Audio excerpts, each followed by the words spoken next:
All right, I want to go on the record regarding something. I've actually never had to do this, but I'm going to do it. There have been, and I'm not pointing any fingers at anybody in particular. This is what I'm going to say applies to everybody at the council table.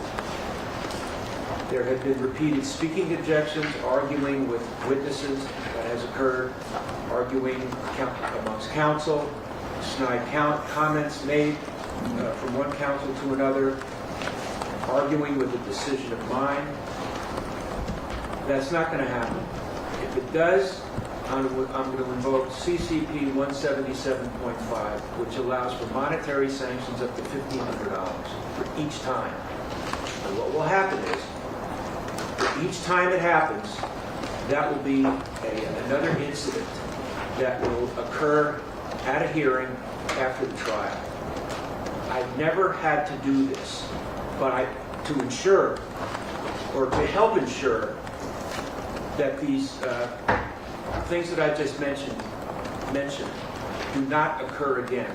That is why I am doing this. So please keep it in mind that I'm going to keep track. All right. I understand that there's an issue of an exhibit that the defense wants to use. I saw an email exchange. Yes, Your Honor, I'll address it. So it's not a new exhibit. There's no new video. So yesterday, Detective Flores testified regarding a sequence surveillance video, which is it's a compilation of the video from 6200 Hollywood Boulevard, the sound portion of that, overlapped on the video of 1616 Vista Del Mar. The video that we've had before was overlapped, and he described the process yesterday, testifying that when it was done, in fact, we were under the impression, we were informed that this detective did it. On the stand, he testified that he did not, and that it was sort of a rough approximation by hand in terms of how it was compiled. Given that, in his testimony that if we're off slightly, it would affect the sequence video. Last night, we used the same methodology that he described, did it ourselves, the same video that was provided by the prosecution, and with that compilation, once it was completed, we immediately sent it to the prosecution. We can lay a foundation for that. We'll do so through witness testimony. Interestingly, although the prosecution says that they complained about potential foundation, they were playing their sequence video to Mr. Ephron without laying a foundation for it. They introduced it with the detective yesterday, who was not the person who created it in an effort to try to lay a foundation for it.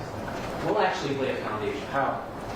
We can have a witness who can testify to the events that are depicted on the video and ask him, is what you're seeing and what you're hearing true and accurate representation of what occurred in the moment?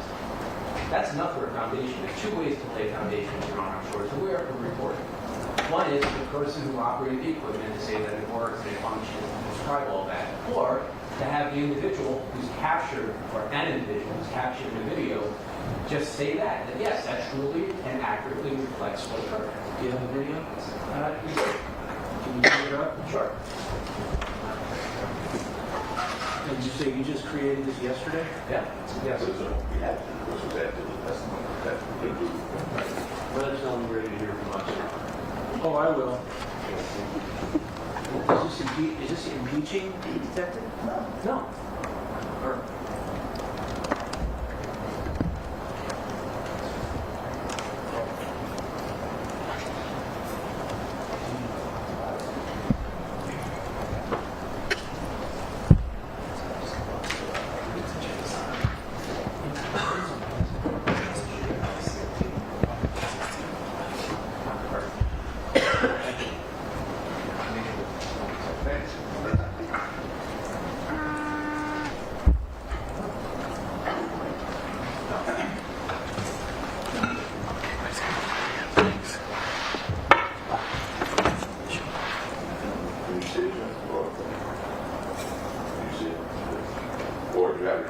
I have it on my screen. It's very, very blurry. Yes, I mean, that's the video. Is that the video? All right, we're playing it now.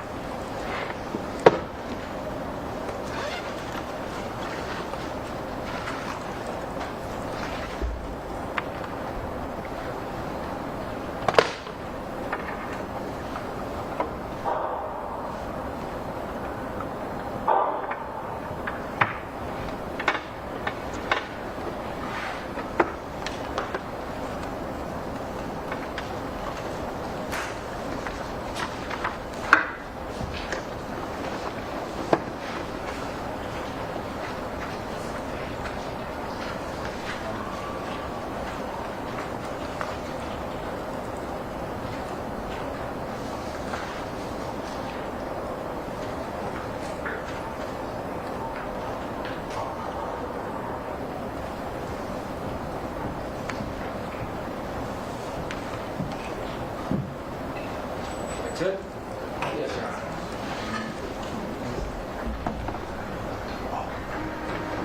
All right, is there anything you want to add? Because then I'm going to listen to the, Mr. Lewin or Mr. Pavone? You? All right, then I'm going to I'll make a ruling. Once I make the ruling, that's the ruling. There's not going to be any further input from anybody. Did you want to say anything further? No, Your Honor. All right, the floor is yours. Two issues. First issue is that the defense is repeatedly asked, if they had any real evidence they were going to attack. They've just said this is not impeachment, but it's even more than that. Unlike their witnesses, they have had access to the detectives in this case, to the video which they have had for a considerable period of time. And if they believe that there was an issue with it, they had an obligation to figure out what they wanted to do and to comply with 1054. But here's the bigger problem, Your Honor, and where I'm absolutely mystified. The defense in this case, and this figures into 352, the defense in this case is that it is improper. According to 12E's offer of proof, and according to the evidence that the open statement of Ms. Capina, the defense is they're not disputing it's Rocky the video. They're not disputing that it happened. They're not disputing that he fired. They are simply saying it was a problem. So the second problem is, by introducing this, what it appears to be is an attempt to basically mislead the jury as to what the issue is in the case. So, in other words, at this late date, apparently they want to put on evidence to show that the timing of the shots doesn't match up. We've had no opportunity to review what they've done. We've had no opportunity to go back and see if it's legitimate. But the two reasons why it doesn't work is it's real evidence. This did not come up because the officer testified. Had they wanted to flesh out this information, they had opportunities to prelim. They could have contacted the detective himself. There has been, as the court is aware, at no point in time have any officers, any experts refused to speak with them. So what happened is they saw the detective's testimony, decided that they wanted to introduce some evidence that they think is going to assist them. But in the end, Your Honor, even if the court said, you know what, it's timely. It's not. Even if the court said it was timely. Under 352, Your Honor, the introduction of this evidence, the time delay, but more than that, the confusion of issues that are material to the case would tend to confuse this jury. Submit. Your Honor, if I may just... No. We've got one. No.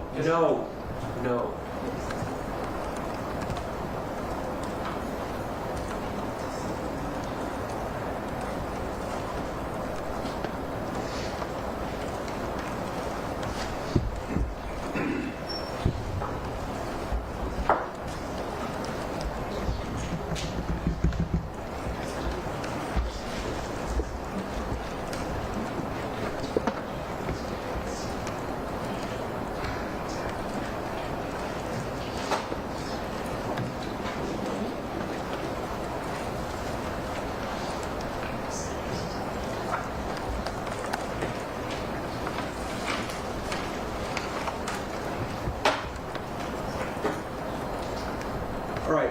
First of all, since it was the video was created as a result of testimony yesterday, I don't find that there's any violation of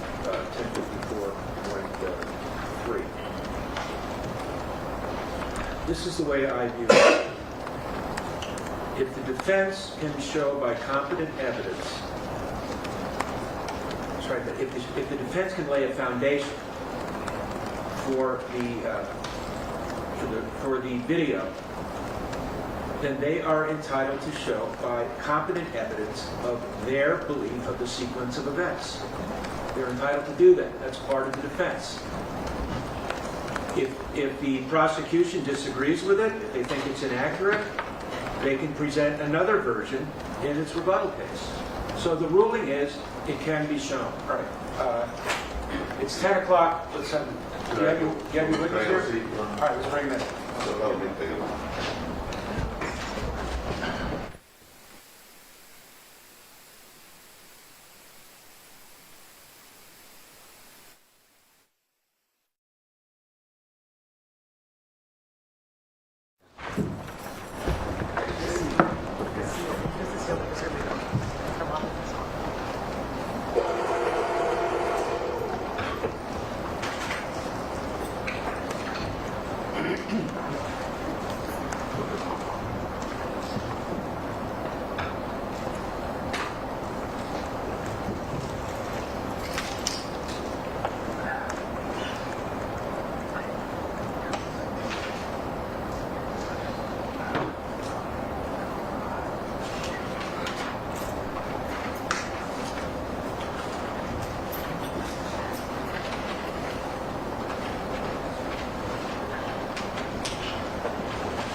That's the only way he's going to get into the courtroom, right? Well, that, Isn't that the only way he's going to come into the courtroom? that's funny, Your Honor. That's very funny. I meant we wait for the jury. You want me to put them up there before they put it? Oh, good point. Thank you. That's all right. It's all right. It's early. It's early. I guess we do need the jury. That's all. All right, let's bring in the jury first.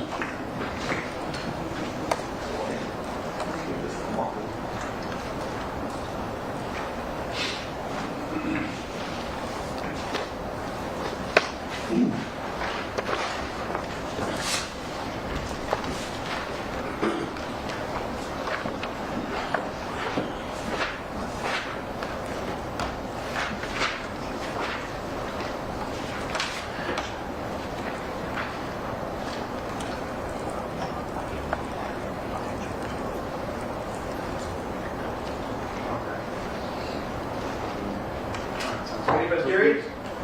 Yes. They come in.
Let me ask you something at the sidebar, not in the record.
Indicated yesterday that there are no more prosecution witnesses. Yes, Your Honor, the people rest, and the people would ask, or sorry, the people would ask to move our exhibits into evidence. It's 1 through 43. Correct. Any objection? No, Your Honor. All right, peoples 1 through 43 are admitted for the jury's consideration. Please ask Rest. the people rest. The case is back with defense. Your Honor, Mr. Mayers calls Janelle Phillips, also known as 12.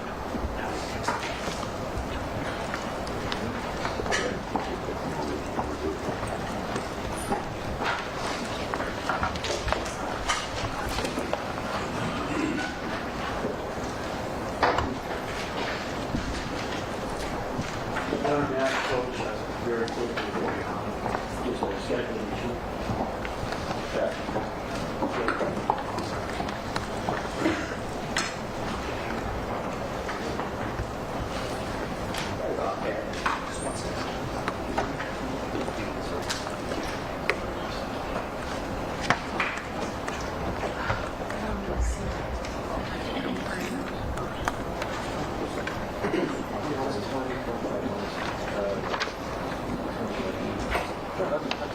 Thank you. Yes, sir. Just raise your right hand for us, please. Thank you. Solemnly state that the testimony you may give at the cause and outfit before this court should be the truth, the whole truth, and nothing but the truth to help you God. Yes. Thank you. Please take a seat over there. You stand right over there.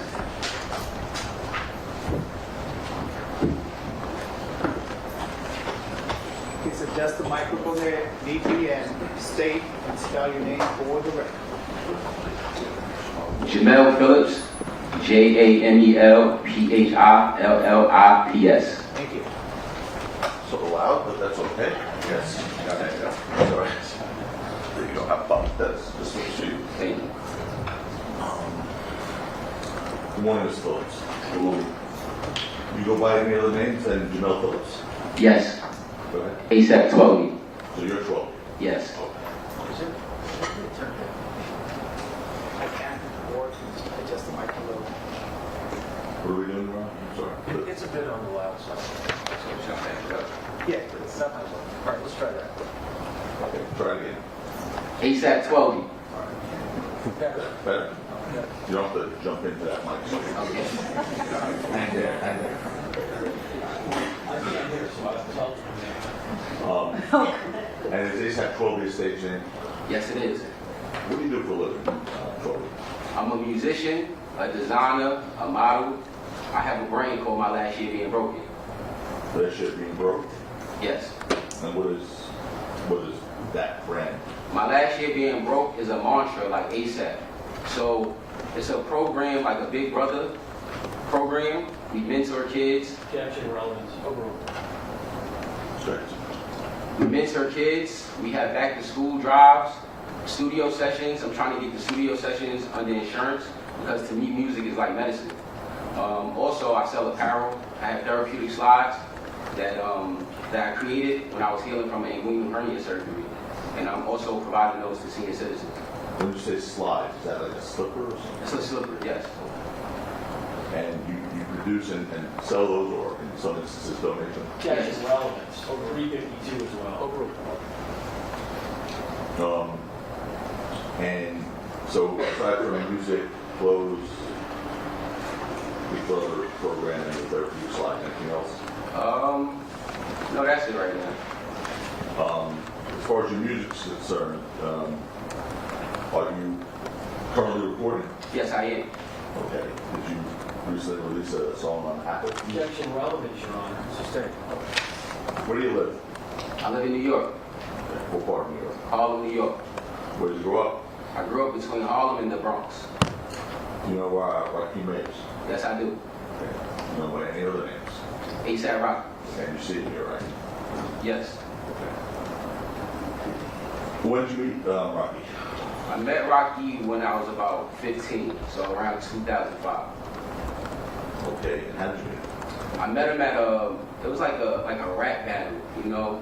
Before we turned ASAP, there's some other kids that was like bubbling in New York. They had a rap battle in New York, and I met him. And how old were you all about that? I was 15, so Rocky had to be either 15 or 16. He was only like a couple of months older than me. How old are you now, sir? I'm 35. Where did you go to school? In New York, at MLK High. What does ASAP stand for? Always strive and prosper. And can you describe what ASAP is?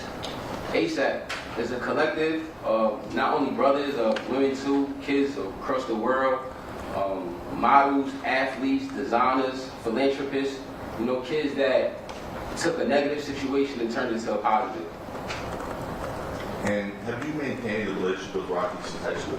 Yes, Would you consider him a good friend today? yes.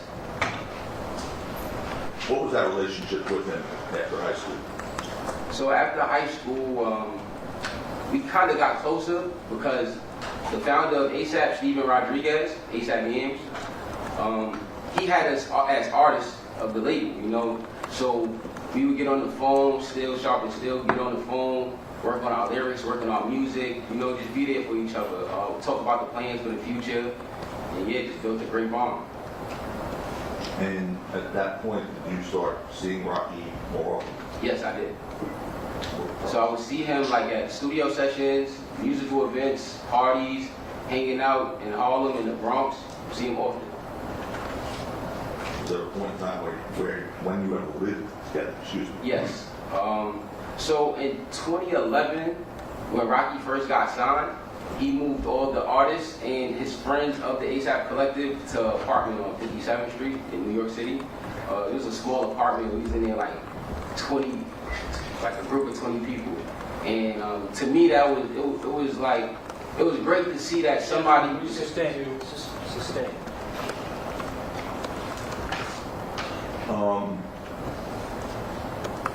How about this ASAP Bills? Was he part of that group? Yes, sir. Tell us what he did. ASAP Ills, he didn't create music. He was more like a model and a designer. You feel me?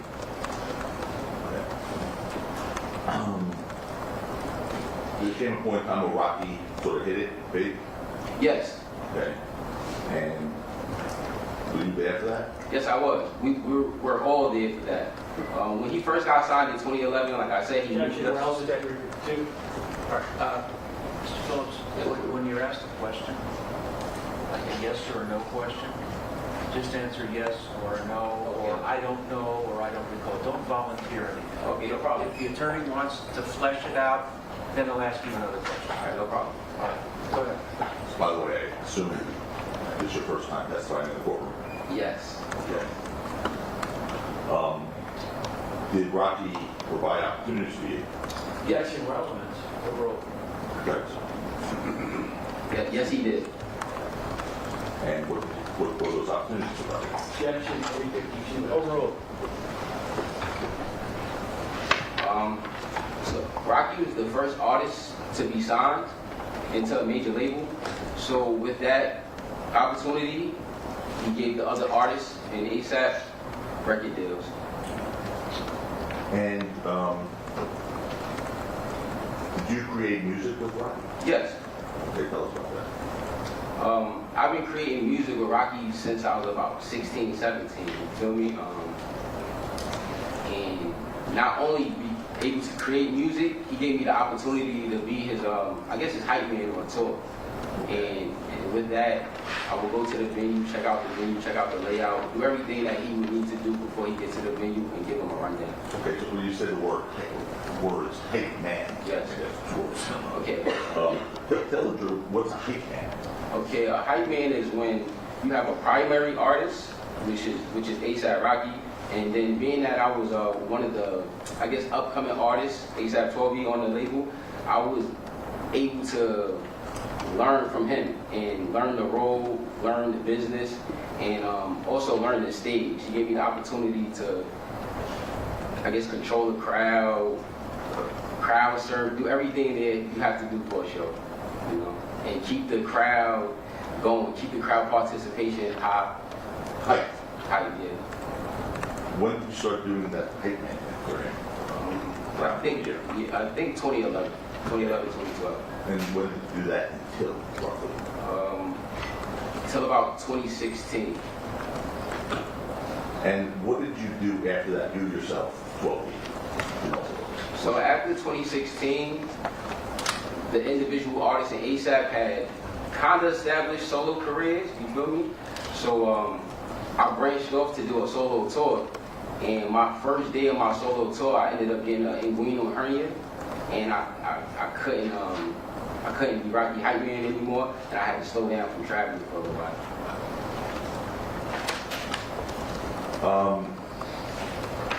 What year was that, roughly? That was 2016. And there's no point in time where you moved to California with Rocky. Yes. When was that? We moved to California with Rocky in 2012. So in 2012, and then again in 2022 during COVID. How about in 2020? Were you living with Rocky in 2020? Yes, yes. Where was that? That was West Hollywood in LA, yes. In 2020. 2020. And did Rocky help your career at that point at all? 2020. Yes. In 2020, he helped me get out my Sony deal. get out of your Sony deal? Yes. Okay. So you had a Sony deal I had a Sony deal, and he helped me get out of it. out of it. So Yeah. for whatever reason, you don't get into the details, but it wasn't working out for you, the Sony deal, and Rocky helped you get out of the deal. Yes. Did at some point in time you guys stop working together? We probably stopped being business partners, but never stopped being friends. Okay. When did you stop being business partners or doing professional work together? Maybe like 20, I think 18 or so, you feel me? Because I was already an ASAP 12, like a solo artist, and ASAP Rocky was building his label, but he was also signing other artists, you feel me? So I just felt the need to just work on my own career. But you still remain close friends? Yeah, that was my friend, my brother. So you moved to California twice, according to your testimony, 2012 and then 2020? Yes. And what were you doing when you moved to LA? Just creating music, working out, just building a bond. Do you know someone by the name of Terell Ephron? Yes, I do. And do you know him by any other names? Yes. A AP Relli. And how'd you meet him? I met A AP Relli through the ASAP Collective. We all grew up together. We all grew up in the same boroughs. We used to hang out with each other, go to events, go to musical sessions, the gym. You feel me? It was a brother. And roughly, you know roughly what year you met him? I met him around the same time I met Rocky, so around 2005, 2006. Okay. And tell us the story what your relationship with Relli was like. I had a good relationship with Relli. We would get up, we would work out together. He had musical artists, so I would work with his musical artists, and we just would build a bond. Being that we were part of the ASAP Collective, treated him like a brother, like everybody else in the collective. At that time, in the early years, what was comparing your relationship with Rocky and Relli? Was it similar, the same, different? In the early years, it was the same, but when Rocky started getting way busier, I remember Rocky helped me get my passport, and from there we would travel the world a lot. We wouldn't really be in like New York or the States, so I didn't have too much time to deal with Relli at that moment. But we would still speak and stuff like that. When was the last time you saw Relli? Last time I saw Relli was, I think the summer of 2022 in the Bronx. So, well, tell us about that. I was living in the Bronx, and he was living across the street from me. And this particular day, I was reading a book. So I'm reading a book outside. At this point, Sustain. Your Honor, this is impeachment? Okay, approach if you like. Explain to you. All right, go ahead. Guys. Continue. Yes. Okay, so I was reading a book. He lived down the block from me, and this is like the same neighborhood we would work out in. So we were known to see each other. But this is the first time I've seen him in a while. So I'm reading a book. I'm reading I think Who Killed Martin Luther King by James Earl Ray. Yes, relevant to what you read. You're right, but go ahead. My apologies. So I'm reading a book. No apologies. And I see somebody like walking towards me. So at first, like I put the book down a little bit, and then I hear something. Then I hear something again. So then I focus and I notice it's him. And then like I catch him say something about you, like Rocky did bad by not Your taking. Honor, Your Honor, we need to approach on the. You've established what you need to establish. Go on to something else. Your Honor, that's an issue we do need to approach.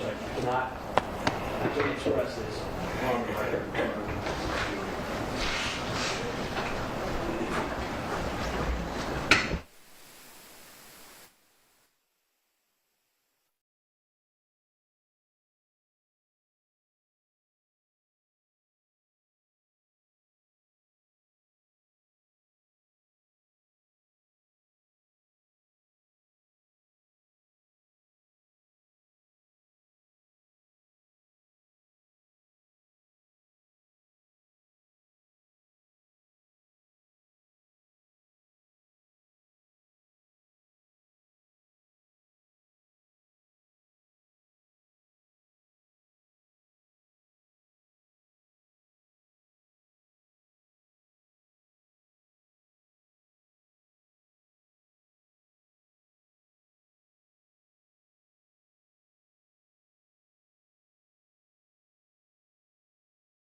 I'll move on to Rocky.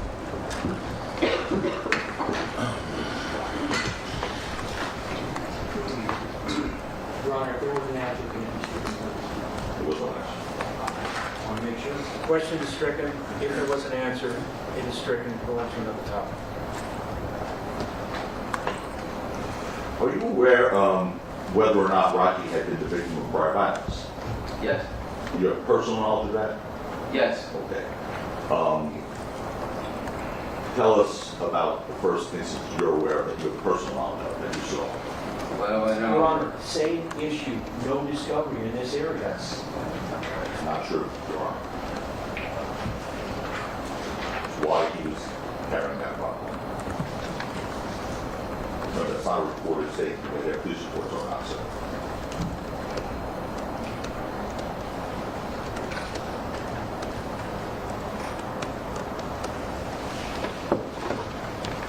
It's there. It's in the summary. Overall,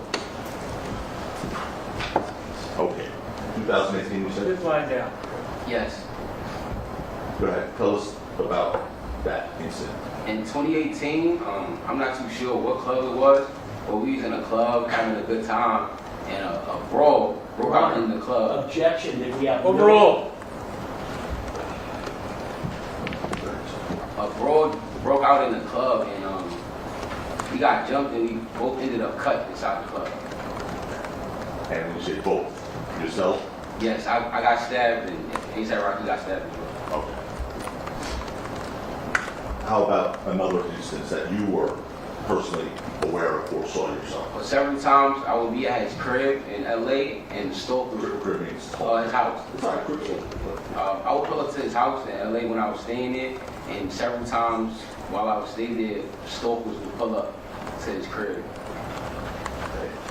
And you saw that? Yes. Okay. And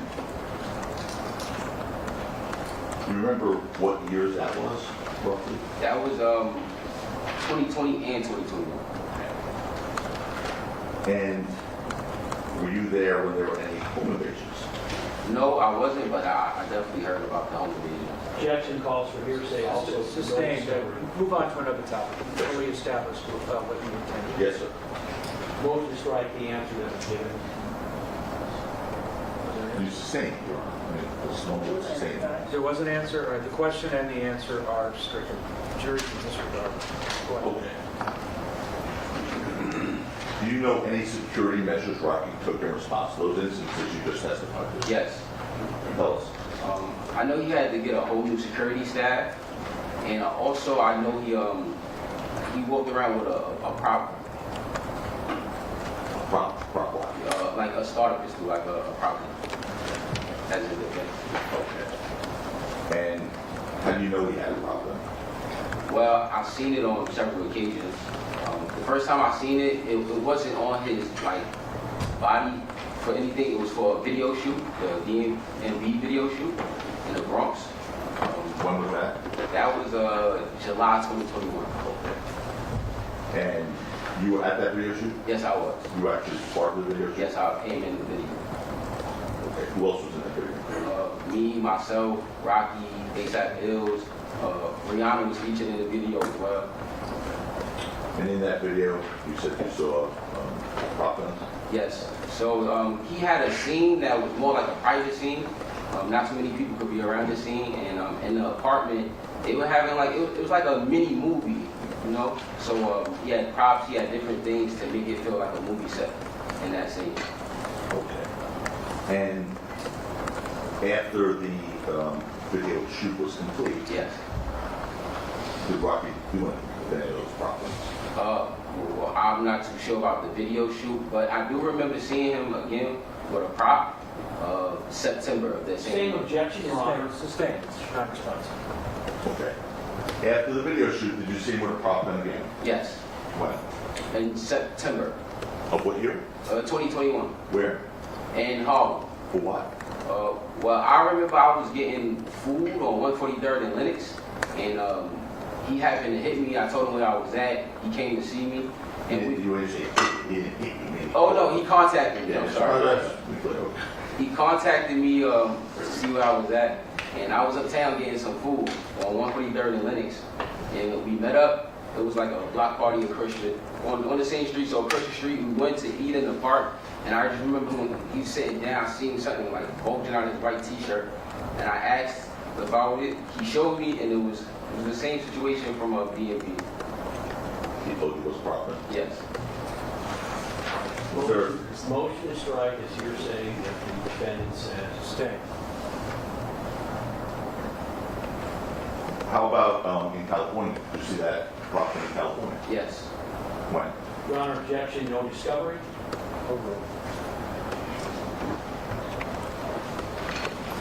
You could, I mean, you could answer. Okay, so when I came back to California for I think it was the Complex Con event, that week we would like work out early in the morning. We would go for bike rides around his area, and this is still like COVID area, so he didn't have security, and that was basically like his line of defense. If anybody ran down him, he would have the property on. And that again, that was September 2021. September 2021. Do you yourself have any familiarity with starter pistols or prop guns or replica guns there? Yes. Okay. How do you have familiarity? In a couple of my music videos, I've used replicas and props. And being on set with Rocky, I came like to be knowledgeable of, having props and certain equipment that make a music video look like a better production. Do you know in particular one music video you use prop guns in? For my music video? Oh, yes. What's the name of that? It's called Escape.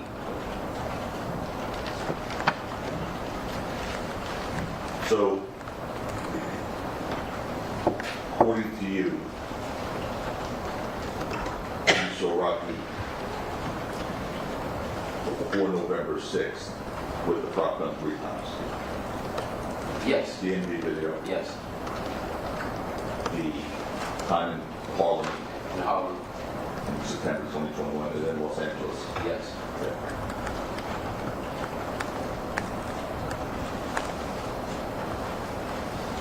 When you saw the prop gun in September 2021, was it the same as you saw the DMV video?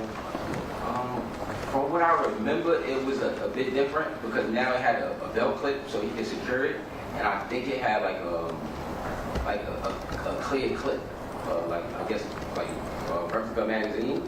Yeah. And in Los Angeles, did it look like it looked in New York? Yes. And that was November 2021? Yes. First few days? First few days, yes.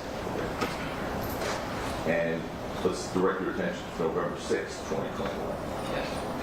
Were you with Rocky that day? Yes. Okay. What were you doing that morning or that day? Well, that morning, I remember we worked out because we wanted to get our bodies ready for the Complex Con show, which was the next day. So I was staying at the little perk, met him at his crib, worked out a little bit, and then around, I think, 5 or 6 o'clock, we headed out to Long Beach.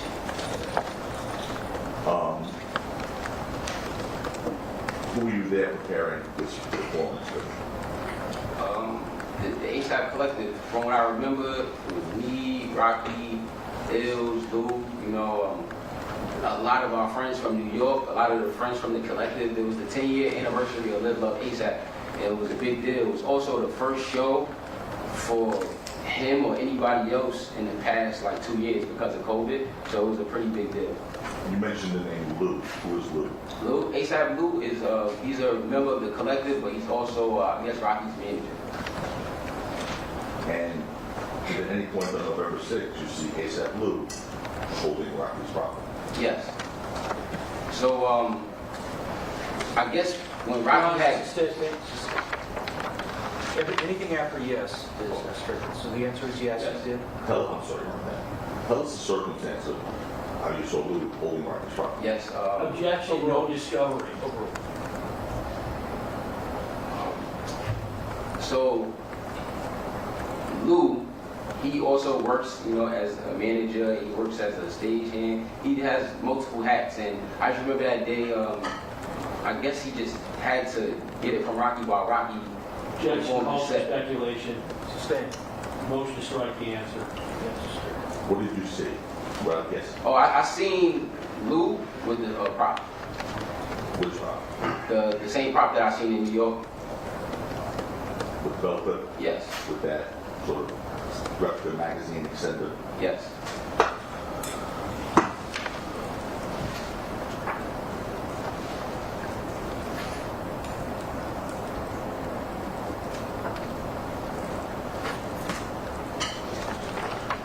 What is your understanding, sir, as to why Rocky was carrying a prop gun instead of a regular gun? Objection, that's been called for speculation, and or hearsay. All right. Let's direct you, by the way, what is your understanding, just to be clear, what a prop gun, sort of, is the replica gun, whatever it's called? What is your understanding of what it is? It's a device that looks and sounds like a real gun, I guess.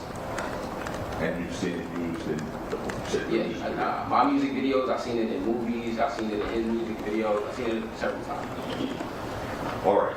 I want to direct your attention now to November 6, 2021. No problem. On that day, we with Rocky were in an altercation with Relli. Yes. Who else was with you? ASAP Bills. And A$AP Bill's his other name. His real name is. Elijah Ulonga. Can you tell us what happened from the beginning of that day? Okay, so we were at the conference call rehearsal getting ready for the show tomorrow. And everything was good. You feel me? We was having a good show. And towards the end of rehearsal, because I'm on stage with Rocky, I just I see him kind of like dealing with something on his phone. And he kind of put me on to it. Relli was online, just like disgracing his name, running his name through the mud. You feel me? So Rocky was like, "Yo, bro, I wanna go holler at Relli. I'm gonna go talk to Relli." You feel me? And I was already with him at Complex Con, so that's why I went with him. And he asked me to call Relli, text Relli, but Relli didn't respond to me. You feel me? But Relli was still responding to, I guess, No, Rocky. this is a narrative. It's also no discovery. Ask another question. Okay. Do you remember if Rocky was dealing with something on his phone? Yes. Did you hear his end of the conversation? Just not the end of the conversation. His end of it, his part. Oh, yes, What he was yes. saying. And did that have to do with bad-mouthing Relli or Relli bad-mouthing Rocky about Josh's funeral? It was Rocky explaining to me how Relli was bad-mouthing Rocky about not handling Josh's funeral. Objection, that's been called for hearsay. Motion to strike. Also no discovery. You are going to speak on that, No, okay, then reproach. no. All right.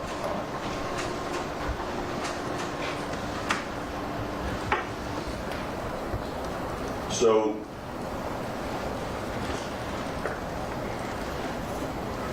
who was Josh? Josh, Objection, relevance, Overruled. 352. Josh, it's ASAP Josh. He was a member of the collective that passed away in October 2021.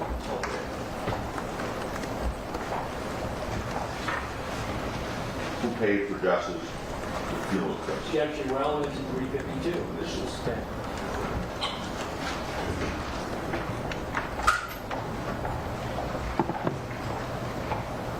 Do you know of a dispute between Relli and Rocky about the paying of Josh's funeral? Objection, relevance, 352. Yes, Okay. I guess No. Yes. Hold on. Yes, good. Answer the question. And what do you know about the dispute? Objection, that's going to call for a narrative. He's aware of the dispute. Now, the next day was Complex Con, you said? yes. Did Rocky, in your presence, attempt to reach out to Relli, Yes, he did. clear the air before Complex Con? Yes, he did. And at Complex Con, were you all supposed to be going together? Yes. Well, from Complex Con on the 6th, we were all supposed to go to the Playboy Cardi concert as a group, as a collective. And then the next day, we were all supposed to perform at Complex Con as an ASAP collective. And why was that an important day? Was there anything specifically important about that next day? Objection, relevance, overruled. Yes. It was the 10-year anniversary of the project that got ASAP Rocky and the ASAP Collective signed. Did you hear Rocky speaking to Relli that Yes. day? Okay. And was that on the phone initially? Yes. What did you hear Rocky say? Objection, hearsay. Stan, you can ask to describe the tenor of the conversation, Sure. but not the words. Okay. First of all, before I ask you about the tenor of the conversation, you personally, did you try to reach out to Relli that night, November 6, 2021? Yes, I did. How did you try to do that? I believe I called him and I texted him. Did he ever respond to you that night? No. Okay, you heard the judge. You can describe the tenor of that conversation without words. What was the tenor of that conversation? You know what I mean by tenor of that conversation? The sort of the atmosphere of the conversation, the mood of the conversation. Okay. From what I recall, I feel like it was like a humorous, brotherly conversation. Yo, where you at? Like, all right, let's link, let's have this conversation. It wasn't nothing more than that. What was Rocky's tone like in the conversation? Well, being that we was coming from complex, we got a big show. He was in a good mood. You feel me? It's not responsive. No. Forget about this mood. Let's just listen to my question again. I know this is not your everyday thing. What was Rocky's tone during the conversation? Happy, sad, angry, It confused? was on the phone. It was kind of happy. It was just more or less trying to. Right, you can ask the question. Go ahead. Now, was Rocky talking calm? Yes. And what happened after the call? Objection, it's called for narrative. Overruled. Well, after the call, because we were in Long Beach, we had to go from Long Beach back to LA. So it really was just in the car playing new music, getting vibes together. Everything was like exciting. Everything was like happy. Who was driving the car? You still in the car? I think we had a driver. It was Complex Car Weekend. I believe they provided like traffic for us. And did you eventually get to downtown LA, this parking garage on Argyle Street eventually? Yes. Okay. Where were you sitting in this car? I was sitting in the back. Okay. When you stopped and got out, who was the first to get out and who was the last? The three of you. Okay, Rocky, then Ills, then me. And what did you see when you got out? So when I first got out, I was just seeing Rocky walk up the hills, Ills walk slightly behind him, and I seen brother coming down there. And when you saw Relli coming down the hill, describe what you saw. So as I'm looking up, I just see like Relli coming down the hill with a little extra momentum, not running or anything, but just a little pep and stuff. And did there come a point in time where Relli and Rocky met? Yes. Okay. What happened when they met? Well, as soon as they met, from what I've seen, it was just like Relli just grabbed Rocky. It's just as soon as he seen him, just grabbed him. Okay. And what happened after he grabbed you? So he's kind of grabbing him, and Relli's a big dude, you know, Relli big. So he's kind of like grabbing him and shaking him. So at this point, Rocky tries to like, I guess grab him too, but grip the floor so he can maintain his balance because Relli was kind of like trying to lift him up by his hoodie. Now, at one point,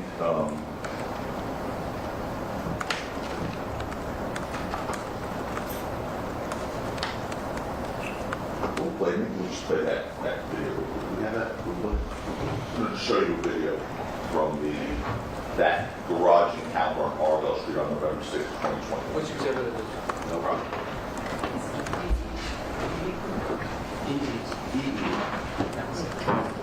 Is this the one that, This is. oh, E. E. Is that an E goal? No. No, it's not E. Emma? As in Mary? Yes. M as in Mary.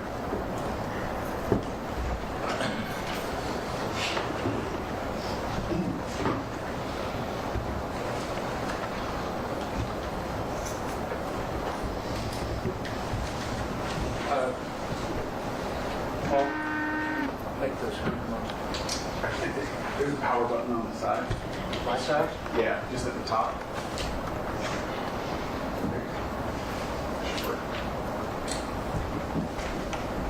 Well, you could look at that little screen over right behind you.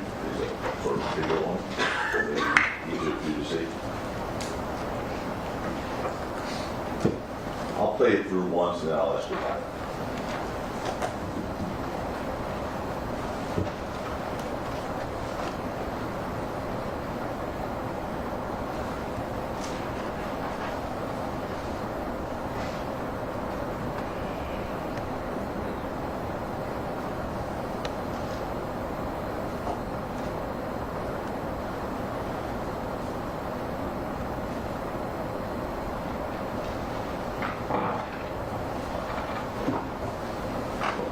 Keep that there, I might need to refer back to it. Keep from that, obviously, it's just a small snippet with an obstructed view, but is that part of what you saw? Yes. Okay. And when you see them going backwards towards that parking sign, I guess Relli is holding Rocky, right, holding Relli going backwards that way. What did you observe? I observed, like I said, Rocky was trying to get his balance so that he wouldn't like lift him or throw him or push him anyway. But there's Speculation, that's been called for speculation as to why it possibly illegal. The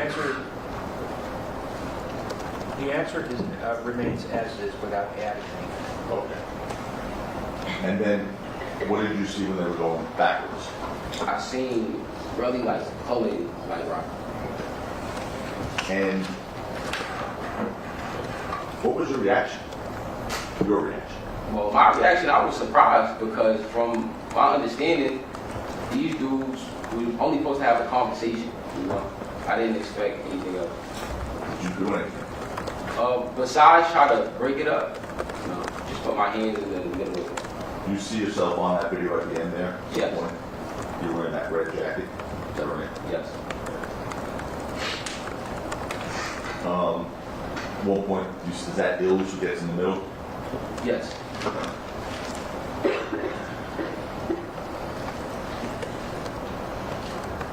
In that small clip there, you see Rocky holding an object that looks like firearm. Yes. Okay. And what was that in fact? That was his pride. Okay. And tell us how it came out, how you saw him holding it. From my recollection, being that Relli's a big dude and Relli was Objection, most strikes, non-responsive. Stay. The court instruct the witness to answer only when he's asked. Firearm. Ironic. Ask the question again. So,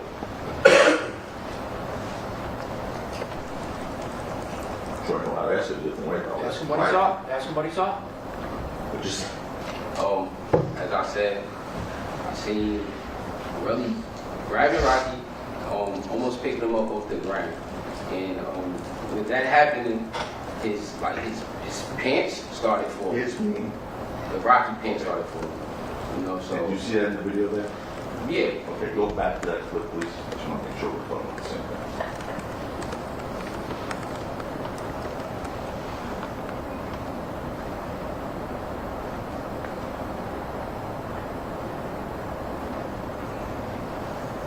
When we come back from that,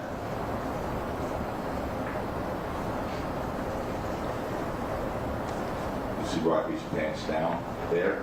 His sleeve. Sustain. Okay, what do you see? I see him right there. Yeah. So his pants are lower than they're supposed to be, and then I see him try to put his prop back, like adjust it back into the belt. Which hand was he holding that prop with? His left hand. Is Rocky a lefty or right? He's a righty. What did you do at that point? At that point, I just stepped in the middle and just tried to break it up. Okay. And also, I was trying to tell Rocky to go. Like, yo, bro, we out of here. Like, Relli's going crazy right now. Let's go. Objection, motion to strike is non-responsive. It's non-responsive. Okay. Why did you tell Rocky to get out of here? Because, for one, I see that the conversation that they were supposed to have, it didn't look like they was going to have a conversation, and Relli was a bit aggressive. And I didn't understand that. It's like, we all friends. Objection, motion to strike is non-responsive. Everything after we're all friends is strict. Okay. Who's the aggressor in this encounter? Relli. Okay. Is that why you told Rocky to leave? Yes. Okay. Did you ever see Rocky point that object, just a prop gun according to you, at Relli at all during that parking garage encounter? No. You ever see Rocky press a gun, prop gun that you described here, against Relli's stomach, to point at his head or his chest? No, I did not. Okay. Would you have seen that if it happened? Yes, I was there. Okay. When Rocky pulled out that starter pistol, did Relli say anything? Yes. What did he say? He told him to shoot that fake ass gun. And how, and you heard that clearly? Yes. And how fast was this altercation? It was pretty fast. Pretty fast.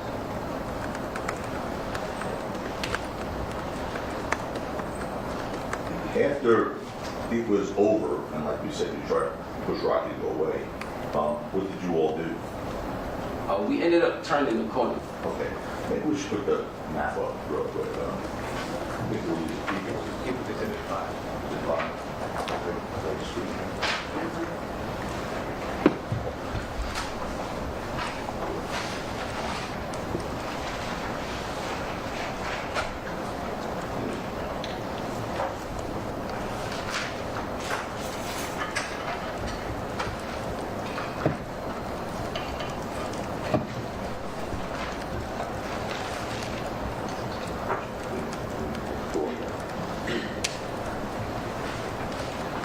I'm going to put, Mr. Troll, Mr. Phillip, I'm going to put the map up here so it'll help accurately.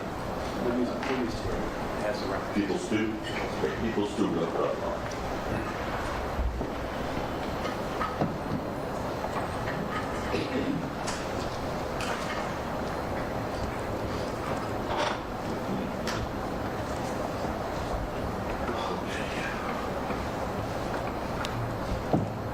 Okay, see where that red pen just was? Yeah. That's Argyle Avenue, that's where that parking lot was, parking, arrow parking, right there, you see that? Right there, yeah, there's a pointer somewhere, I think, so. Yeah, use that thing. Just go up there. That would be, in that point. Yeah. Just do like this. Here's Argyle, here's the parking lot, right? Okay. And then here's Selma, right? And then, here it is, thank you. Here's East Delmar. So just show the jury from the parking lot to Selma, East Delmar, which direction they're swinging here. Mrs. Zaccatina, one of the participants needs a break. Okay. So, Sure. 10 minutes? Yes, sir. John Allen. We'll take a 10-minute break, folks. Please be outside the courtroom doors in 5 minutes after the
o'clock in the record, everyone is present. Dr. Peter, go ahead. Yes, sure, thanks. Okay, Toby, you were at the point where you would sort of push Rocky home to leave, and I think that you said the three of you started making your way away from Argyle. Point on the map up there with the pointer, which direction you three of you headed. I believe we started coming down this way. The Selma, right there. Okay. And then you made the left on the Selma Avenue, correct? Yes. Okay. Now, before that, let me ask you a quick question. At any point during this incident, the one in the garage, did you display a knife? No. You turn around a bit. Turn around this way. Good. Okay. Were you carrying a knife at all? No.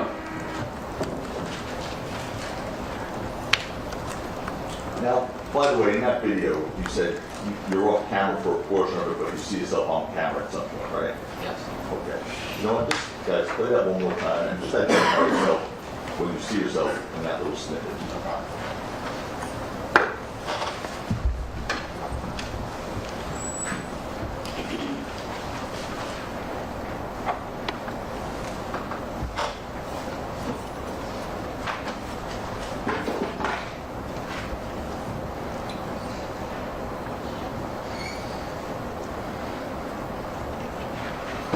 It's all right there. And where's your hand? I believe I put my left hand on Relli. All right, so after the parking lot, you start walking. I'm sorry. Put that back to me. Yeah. You said you start walking to Selma Avenue there, correct? Yes. We're walking down Argyle, and then we make the left on Selma. Okay. And then you see that little red thing, emoji of a gun is or something like that? Yes, I see it. That's Vista Del Mar, then you make the left onto there, correct? Yes. After you left the parking lot, parking garage, I'm sorry, tell us what happens. So after we leave the parking lot, Garage.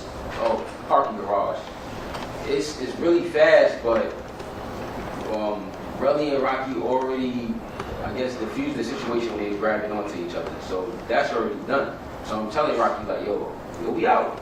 Also telling Ill, yo, we out. And also telling Rel, You tell him to do what? we out. Like, We're out. We are out. We are out. I'm sorry.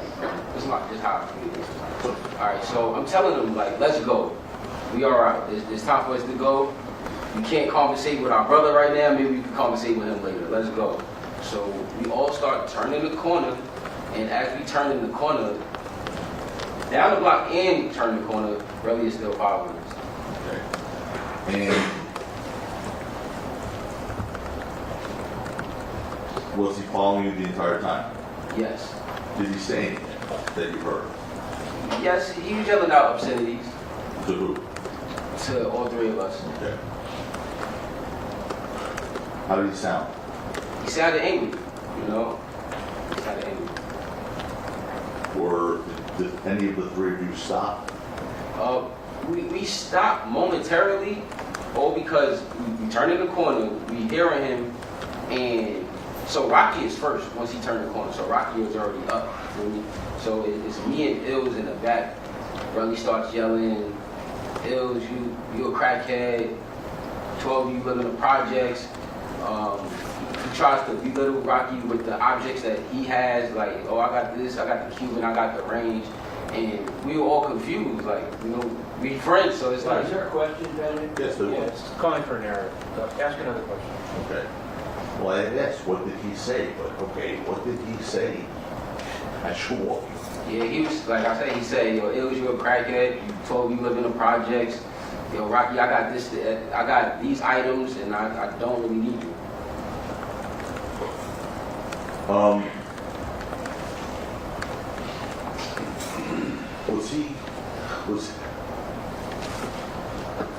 Was his anger elevating at any point? Yes. Not only is he a big dude, you know, Yes, you've answered the question. Motion to strike the last. Everything after yes. Response. Did you personally say anything to Relli? Did you personally say anything to Relli? Curry, I didn't understand why his energy was so like violent and things like that. Objection again, it's non-responsive. Overruled. Were you scared? I was threatened, yes. Was it your impression, again, I'm asking you about your impression only, that Relli was about to get into a fight? Objection, call for speculation. It's all Sustained. agreed. All right.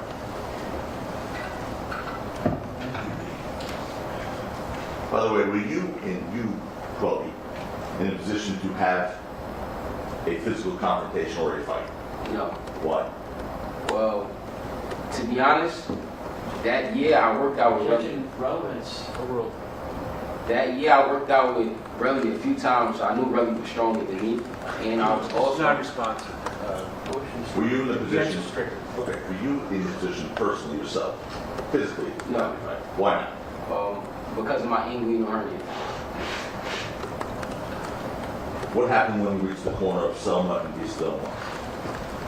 Well, as we get to the corner, like as I said, like trying to get Rocky up out there, I'm in the middle and Ills in the back. So Ills is trying to calm Relli down, you know, calm him down some way. And I guess it's not working. So I guess we walk a few more feet, and then I hear like fast steps. So I turn around and I see Rel hit Ills. How many times did you see him hit? I seen him hit at least like twice. At least 2 times he hit twice. And after Relli hit Ills, did Rocky do anything? From what I recall, not when he first hit him, no. Okay.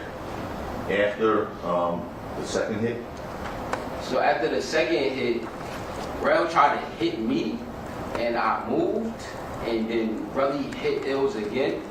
That's when Rocky shot down with the prop gun to scare Relli off. It didn't scare Relli off. Relli was still hitting Ills. did you hear a second shot? Yes, but by then the car alarms and everything. Did you see the second shot? Jeff? No. Go ahead. After the second shot, and by the way, you said Relli came after you at one point? Yes. We'll say that for this, going to show you the video. After the second shot, what did you do in regards to Rocky? I went up to him and grabbed him to push him into the opposite direction to leave. And I'm telling him, like, bro, let's go, we out here. And did he go? It took like a second to grab him because Rel was still beating up on Ills. He kind of wanted to like go help Ills, but I'm like, Objection, that's going to call for Sustained speculation. about- Motion to strike the answer. Sustained about what Rocky wanted to do. Get what Rocky wanted to do. Yes. Do that answer again about what Rocky wanted to do. Got that question right back, please?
Your testimony, am I correct? Your belief is there was more than three, but you saw definite punches to Mills' face, correct?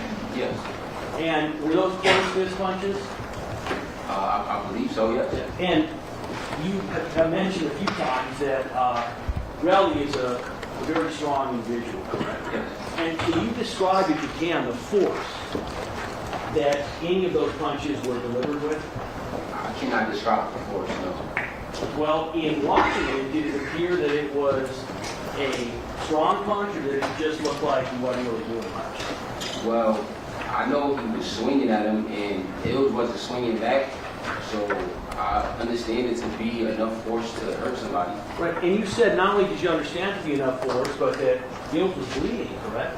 He was bleeding from his lip, yes. And did you see any other injuries to his face? His face wasn't like broken or swollen or anything, not to my recollection. Well, so he's punched 3 times in the face, is that correct? Yes. And you're saying the only injury that very muscular Relli gave to him was a cut on his lip, is that right? The only injury that I could see was his lip. I'm not too sure about anything else. Do you know, are you aware of Ills seeking medical treatment? No, I'm not too sure, no.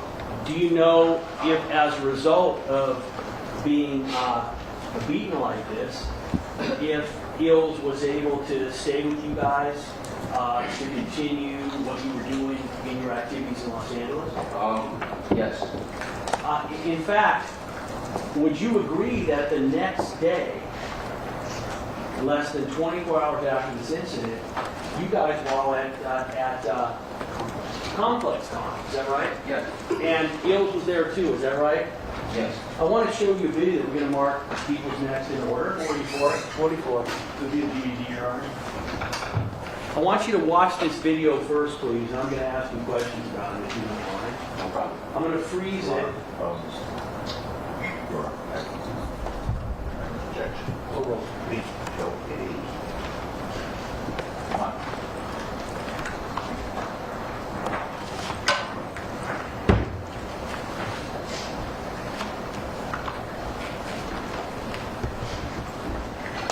This is just to show bills the next day.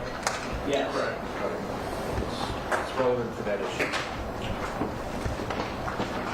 I want to just at the beginning, can you tell me who is that on the right? On, The woman? that's not, Okay, do you recognize the individual on her right? nah, I don't know. Do you recognize the person on to the left of me? No.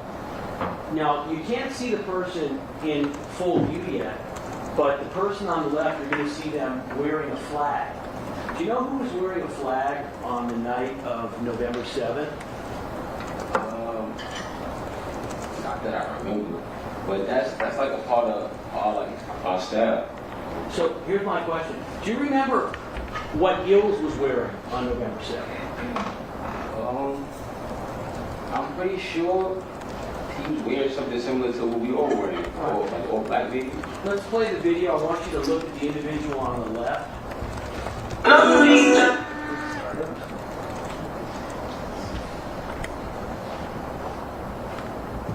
Stop, pause. Who's that? It's ASAP Ill. And I want you to watch it again. And I want you to tell me where you see any injury to him anywhere on his face. Your Honor, I would object because of this focus to this. Do you see an injury to his face? To be honest, I can't clearly see his whole face. Well, let me ask you something. Would you agree that you can see in this image right now, his lips are, you can see them, correct? Yeah. Didn't you just testify that he was bleeding from a cut lip? I say he was bleeding from the lip. So I'm not too sure if it was the bottom, the inside, his tooth. I'm not too sure how it was. So, do you see any injury to his lips at all? To be honest, if you really looking, his lip and his sides, it looks swollen. Wait, didn't you just say a moment ago, when you were testifying, that Ills didn't have any swelling on his face? I'm looking now, I've never seen this video. Wait a minute. I asked you previously what kind of injuries he had. Your comment 3 minutes ago was, well, his face wasn't swollen. Now you're saying, no, I'm looking at his lips and they look swollen. I said his face wasn't swollen. I didn't say anything about his lips. Oh, let me just ask something. In your definition, are the lips a part of the face? Yes. So when you said that his face wasn't swollen, wouldn't that include the lips? No, because I would be more detailed in saying his face or his lips. Isn't it true that when you testified earlier, you didn't realize that we might have a video of what Ill's condition was that night, correct? I wasn't sure. Objection, argument. Stand. And that answer strictly. You're talking about something different. The testimony was the night before, when the incident happened, the witness didn't see that Ills had any swelling on his face. This is now the next day, right? Let me ask you, are you aware, Mr. Phillips? Yes. You said he didn't seek any medical treatment that you're aware of, is that right? That I'm aware of, yes. Are you able, when you look at the photograph, does this look to you like somebody who has been punched 3 times in the face by an extremely muscular man with a closed fist the night before? He has a full American flag over his head. I'm not too sure what's going on the side of his face or anything. So just from what you can see, sir, can you please answer the question I've asked? Let me ask it again for you. Does that look to you like an individual who has been punched 3 times in the face with a closed fist by an extremely strong and muscular man less than 24 hours before this incident? Your Honor, my only objection would be to the term closed fist. The witness said he wasn't sure. Your Honor, that's a speaking objection. Then Actually, closed fist, there's no such thing as an open fist. A fist is a fist. There's no such thing as a closed. A closed fist is a fist. If it's not closed, it's not a fist. Well, then my question would still be easy to understand, then, Your Honor. There's no issue. Read the question back.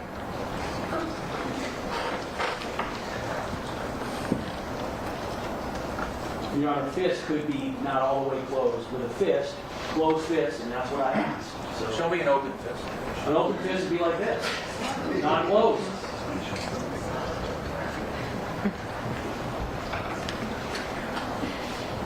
Can the question be read back, Your Honor?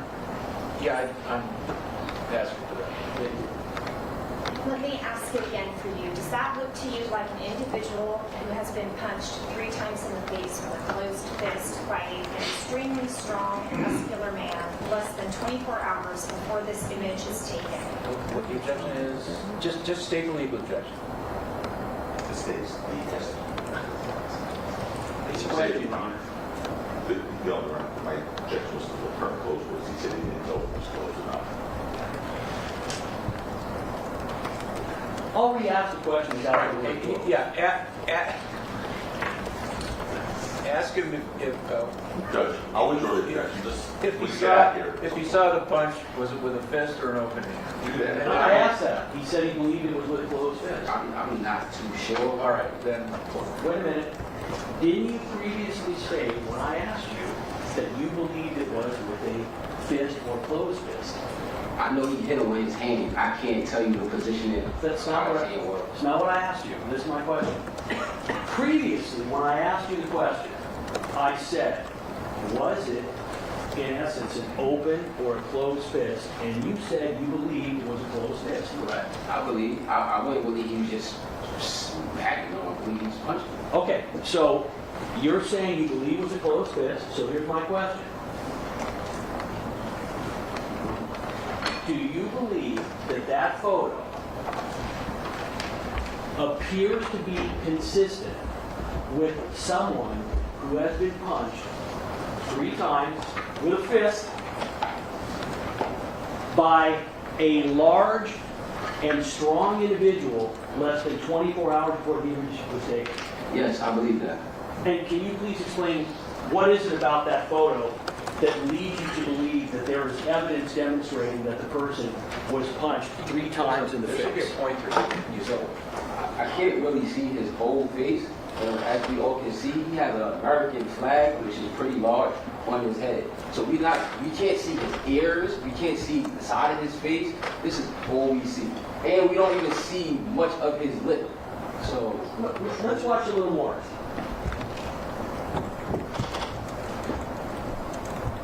I'm going to keep stopping it. With what you see now, stop it please. Do you see any evidence in that video that you watched so far to support that he was punched 3 times in the face with a fist by a strong individual? well, I see he has a flag on. I see he's trying to hide something. Wait, so you're saying you think he's wearing the flag because he's trying to hide something? That yes, he could be hiding a bruise. We're at a show, so who wants to walk around a 10-year anniversary show with bruises? Wait, you previously stated before that everybody was dressed in the style. Isn't that flag his style? Isn't that what he's doing with the flag? So, Live Love ASAP, on the back of the project, there's an American flag, right? So this was a part of the project, you feel me? That's why he had it. So usually, Rocky wears it to come out because he's the main artist. That's his whole look, you feel me? But that day, I believe, because Ills got into an altercation, he was hiding inside of his face. Just so you understand, whether I feel you or not, I can't respond to your comments. When you're answering a question, when you're repeatedly saying, you feel me, you understand that I can't respond to that. I won't say you feel me anymore. Okay, so let's keep watching video, and what I want you to do is, I want you to yell stop when you see any evidence that he has the kind of injuries on his face that you would expect when someone's been punched 3 times in the face by a muscular, strong individual? You cannot see his whole face, sir. So listen to my question. I didn't ask you if there were parts of the back of his head or his ears you can't see. I asked you, was there anything on that video that you just saw that demonstrates, you know what, yes, that's where you can see he appears to have been punched in the face. Anything? No. All right, let's go to a different area here. One moment. I want to talk about your relationship with Relli. Yes. Would you agree that although you've known Relli a long time, you are much closer to the defendant than you are to Relli? As of now, yes. Wouldn't you agree, though, that always, for at least a long period of time, let's say the last 10 years, you've been much closer to the defendant than you have to Relli? Is that right? Yes. In fact, you were asked on direct examination about your relationship, and what you said was, we had a good relationship in the early years. Do you recall that comment? Yes. Would you agree that in making that comment, it appears that you were saying that if you're qualifying that you had a good relationship with him in the early years, that means that in the later years, your relationship was not as good? Would you agree? No, I'm not saying that. So why did you qualify the statement? You're asked by Mr. Capapino, Yes. what was your relationship like? And you say, on your own, we had a good relationship in the early years. Why did you answer that question by talking about the early years? Oh, because earlier in my career, I was in the city more. So whether it was Bronx or Harlem, I could see him more back then. That was the only reason I said that. Then you also add that you got much closer to the defendant because, quote, I didn't have time to deal with Relli. Do you remember saying that? It's not like dealing with him like he was an issue. It was I didn't have time to hang out with Relli. Wait, when you were on direct, did you say you didn't have time to hang out with Relli? Did you say I didn't have time to deal with him? I didn't have time to spend with Relli. I was busy. That's not what I asked you. What I asked you was, who used the word deal? If I did, I used the word deal. Okay, so what you're telling me is now you're saying, when I said I didn't have time to deal with Relli, what I really meant was I didn't have time to spend with him.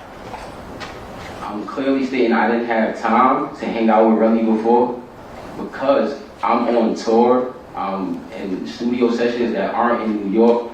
I'm out the country. I'm in Asia. I'm in different places. I didn't have time to spend with him anymore. And when referring to the tour, that's the tour with the defendant, correct? Not just him. I went on my own tours as well. You ever go on tour with Relli? No, I never went on tour with Relli. He's not a musician. So you did go on tour with the defendant, correct? Yes. So some of the times you're referring that you were on tour and you didn't have time to either deal with Relli or spend with Relli was when you were on tour with the defendant, correct? Yes. Would you agree that he is the guy that gave you your big break, the defendant, correct? No.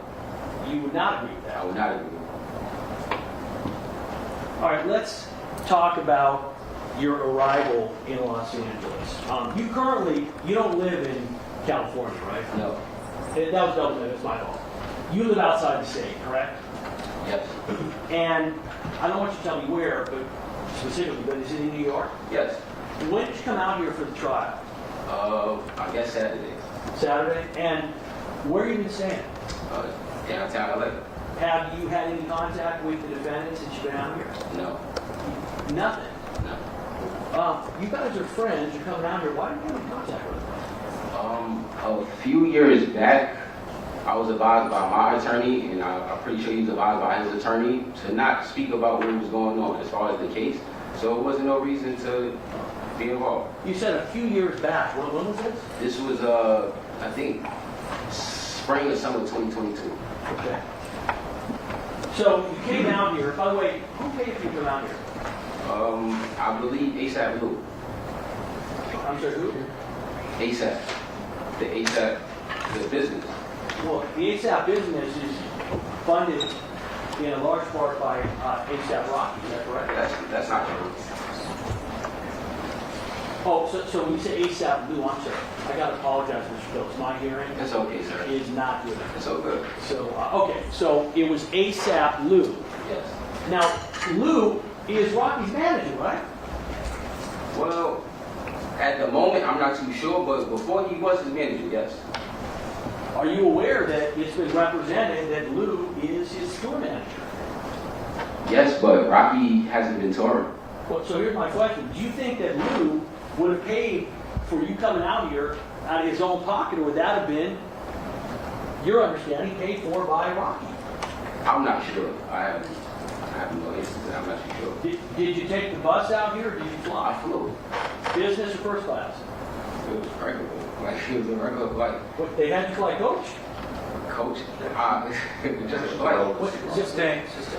Just a flight. Sustain. I said You don't have to answer. You just have to sustain. And when did you arrive? Saturday. And where are you staying right now? Downtown at a hotel. And I don't want you to give me the name, but is it a nice hotel, I assume? It's a cool hotel up there. And it's downtown LA. You know the area of downtown LA is crazy.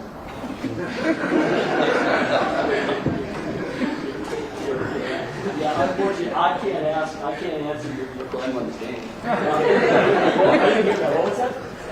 You understand, sir? We all do. So, the hotel you're staying at, a nice hotel, it's not going to be cheap, correct? Yes, sir. And I would assume you're not eating at McDonald's while you're here, right? I'm actually at the taco stand up the block from my hotel. $2 tacos. Did they limit your food budget while you were here? No, I'm paying for my own food. So they're paying for your hotel, they're paying for your flight, but they're not covering your food? I actually put my card on my room. So you put your card in your room, but the idea is they're going to reimburse you, correct? That I'm not too sure. That was never a conversation. That's not something I'm worried about. So you're close enough to Rocky that you don't really care whether you're reimbursed. You're going to come out here, stay at your own expense, and try to help him on this case. Is that correct? No, I'm not trying to help him on the case. I was actually there, and I know the truth. But no, that's my question. You're saying you don't really care about getting reimbursed. You're coming out here, that hotel's not cheap, you're saying I'll put it on my card. And you're saying I don't really care about what it's going to cost. Okay. So my question to you is, if you don't care about what it's going to cost, is that because he's such a close friend of yours? No, because I also have a manager out here, and I have meetings out here that I had to attend to. So it's not like I'm here on his dime. I also am an artist that has things to take care of myself. Wait, Ms. Phillips, are you suggesting to us that basically the purpose for you coming out here is to do meetings for your career, and then it just so happens that you'll testify in his criminal trial? I was never given a specified date when I was supposed to be here. Well, how did they arrange for you to come to court? I just found out, I found out yesterday. So you're saying the first time you knew that you were going to come to court was yesterday? No, I found out that I was coming to court when we got on the speakerphone with the judge. And at that point in time, shortly after you flew out here, right? Probably like a week or so later. And you've been out here basically waiting to testify, is that right? I also just been working on my artistry. Okay, I'm not asking you how you managed to fill your time. I'm saying your purpose for being out here at this point in time is to testify in this criminal case, correct? This is another objection. Can I ground you on it? That's exactly what he asked, what he was doing. I need a legal ground. That's an answer. I'm not asking. Overruled. Can you rephrase the question? Sure. So, my question to you is, I understand that you are spending time while you're out here doing other things. Yes. Would you agree that the purpose for your coming out here was to testify in this trial? As I said, I'm not too sure what day I was supposed to be here, but the judge told me when I spoke to him on the speakerphone, you're gonna have to testify or be a witness, and I guess you have to make yourself available. So So I made sure I got to LA. So, Charles, if you can, I'm going to try to ask this question again. I'm not asking what the judge told you. I'm asking you, do you agree that the primary reason that you are out here in Los Angeles is to testify for your friend, Mr. Mayers? It's one of the reasons why I'm in LA, yes. Would you agree that it is the main reason that you are in Los Angeles? It's a pretty important reason. Isn't it true, Mr. Phillips, that the other things that you are doing here are just ways for you to utilize the time since you happen to have to be out here to testify in this case? Is that right? No, because every time I come to LA, I have my own business to take care of. Okay. You mentioned that you have knowledge and experience with prop guns, is that right? Yes. Do you have any knowledge and experience with real firearms? No. Have you ever shot a gun? Already. A gun? Okay. How many times? Maybe 9 shots. Oh, wait, let me just back up. Meaning, you only shot 9 rounds one time, or you've been to a range 9 times? I've been to one gun range Okay. and only shot 9 times. And So one clip. Do you know the difference between a semi-automatic and a revolver? Yes. You understand that a revolver has a cylinder. Some people call them cowboy guns. They have a cylinder, and the rounds get put inside of the cylinder, and then they rotate when the shot's fired. Do you understand that? Yes. And you understand that the semi-automatic has a magazine, some people call it a clip. You aware of that? Yes. And the prop gun that you testified to, was that a semi-automatic or was it a revolver? I don't think it was a revolver or semi-automatic. It looked like a handgun. It wasn't an actual semi-automatic. Okay, It was a prop. so let me ask you. So in other words, did it look like what is supposed to be a revolver No. with a wheel, or did it look like what's supposed to be a semi-automatic with a magazine? It looked like it was supposed to be a semi-automatic. Now, you mentioned that you have fired a prop gun, is that right? No, I never mentioned I fired a prop gun. I mentioned I handled them in my videos. Oh, so in your videos, you didn't actually fire it. No. Is that, I asked him that. Did you fire the prop gun in your video? No. Did somebody else in your presence fire the prop gun in your video? No, that wasn't the motive of the scene. Okay, so the prop gun in your video, you never saw fired. No. Have you ever seen a prop gun fired other than what you're alleging occurred during this incident? I get the word alleged. Overall. I guess just in movies and behind the scenes of movies and stuff. I'm a movie buff, so yes, I've seen them playing movies. Do you think that you have the ability, by looking at a gun, to determine whether it is, for instance, a prop gun or instead a 9mm semi-automatic actual firearm? Can you rephrase that question? Yeah. So do you think by looking at it, seeing it, that you can tell the difference between a prop gun that's supposed to simulate a 9mm firearm versus a real 9mm firearm? Do you think? Can you tell the difference? Well, I can't tell the difference, but in this situation, Motion to strike is sustained. So the answer is no. no. And you testified that there were 3 other incidents where you saw the defendant with a prop gun. Yes. Is that correct? And you actually gave the dates of those, is that right? Yes. And are you able to say whether that was the same prop gun as you alleged that he had on the night of November 6th? Okay. Yes, because in New York, when I seen him the weekend of the Governor's Ball show, he showed me the new clip that was modified so it could be secure on his waist. I seen that. And then that was the same exact device I seen in LA. So by a clip, you're just talking about, A belt clip. yeah, belt clip. Let me ask you something. Is there any reason why you couldn't have a belt clip that would hold a prop gun and use that belt clip to hold a real firearm? No, to my understanding, a real firearm is heavier than a prop. Well, if it's a clip, can you explain to me how a belt clip, which is put on your belt, how the weight of the firearm would prevent it from being holstered in that kind of clip? Objection from Ms. Relevant? Yes, I'm an expert. All the speculation.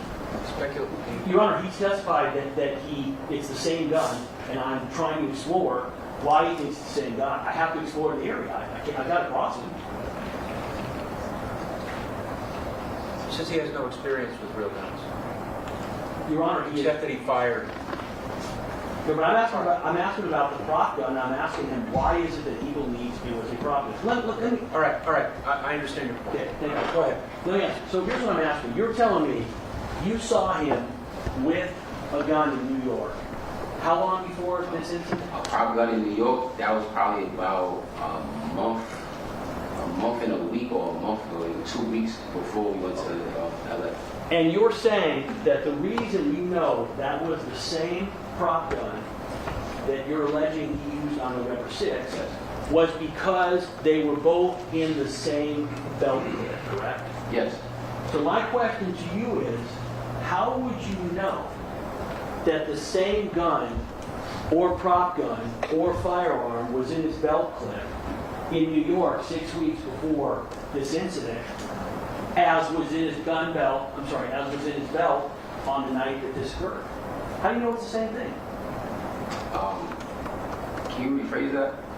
So what I'm asking Mr. Phillips is, all you can say is that, you know what, he had a gun, it looked like a semi-automatic, you testified, I don't know the difference between a prop gun and a semi-automatic, I can't tell, and you're saying in New York, he had one in his belt clip, and you're going, I know that's the same prop gun that he had on November 6th because it's in the same clip. And what I'm asking you is, how do you know that on November 6th, just by looking, that was the same prop gun? I knew it was the same modifications from the prop gun that I seen in New York. And I knew it had been modified from the first time I seen it at the DMV video shoot. So I knew it had like a specific look. Okay, so let's back up. How was it modified? What specific look did it? It just had a belt clip and I think a clear clip as far as the magazine. So are you aware, when you're talking about a magazine and you're talking about a belt clip, that could be used with certain other firearms? Well, I'm not too sure, but I knew from my understanding, from being at the video shoot, seeing him again, being with him multiple times, I'm familiar that I believe it was the same one. I don't think he was just switching around props. Well, when you say you don't think he was just switching around, you've already said you don't have any expertise in real firearms. No, I don't. You've shot a gun a total of 9 times in your life, 9 rounds on one occasion.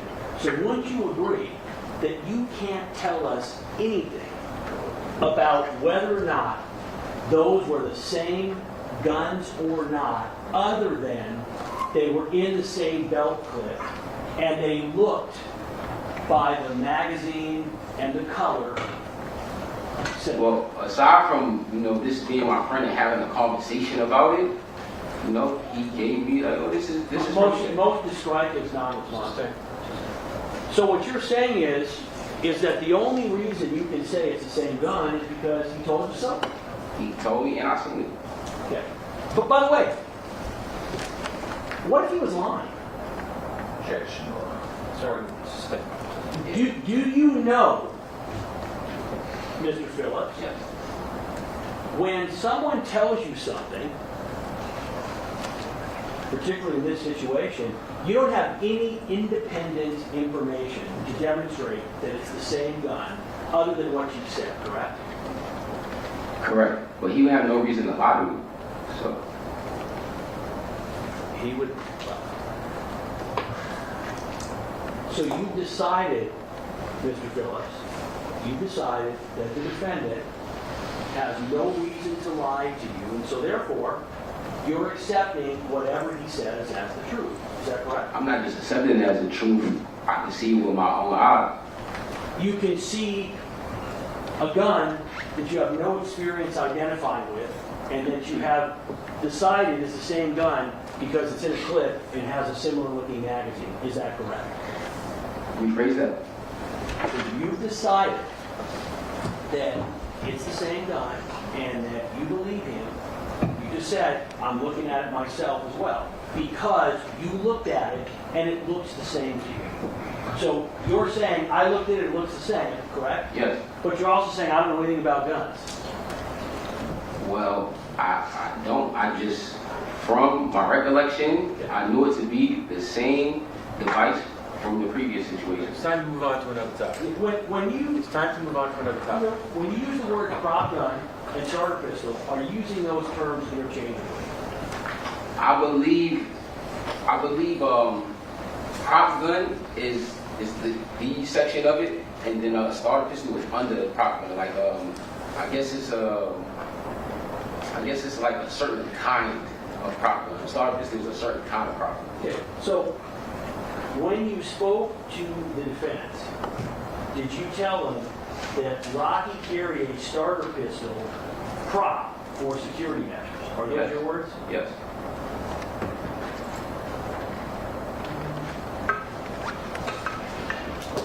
Do you actually know specifically how a prop gun works? How it's fired, what happens when it's fired? No, I don't.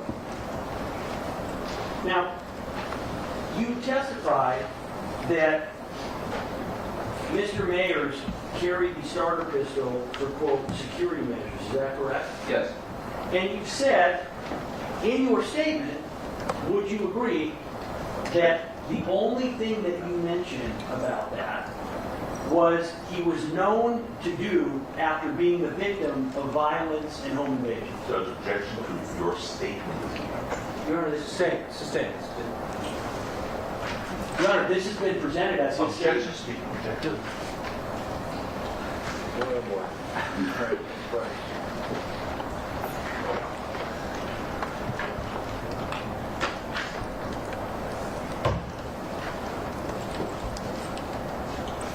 That is a summary of his statement. I'm going to give this to you again. I want you to review it. And I want you to tell me if there is anything in this statement that is not, in fact, what you said to the defense. I want you to read it to yourself. Do you understand? You said that I did not say it. No, that you, yeah, correct. I want you to read this. This is being represented as what you said. A summary of what he said. I'm sorry. It's summary, so it's not word for word. No, correct. There's no quotes. I want you to ask. I want you to read it. I want you to tell me, after you've read it, is there anything in there that is not a representation of what you said to them? No, it's nothing in it. So you're saying that's all correct of what you said to them. Is that correct? This is a summary, so I'm not too sure, like, I see it as this is what I said, and it could be things that I said that they didn't put there, but this is just a summary. I'm not too sure. So let me ask you again. So here's what I'm asking you. I'm asking you, is there anything in here that is incorrect that you did not tell them? No. Objection. So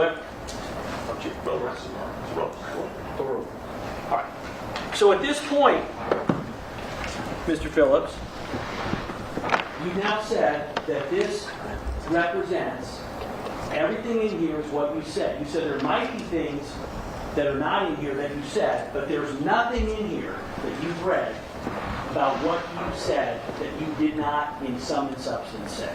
Can you rephrase that? In other words, sure. What I'm asking you is, you've read these 12 lines. Yes. These 12 lines, you're saying, you know what, these might not be my exact words, but this is what I told him.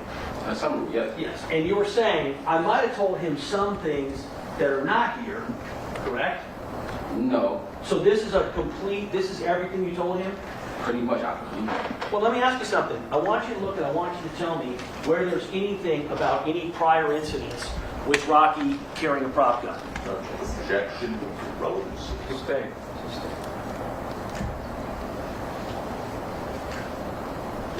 On relevance grounds, Your Honor? Correct. Whether he sees it or not is irrelevant.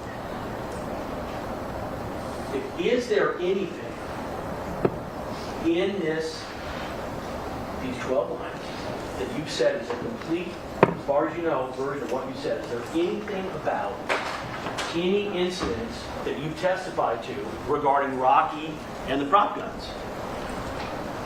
Relevant to the objection again.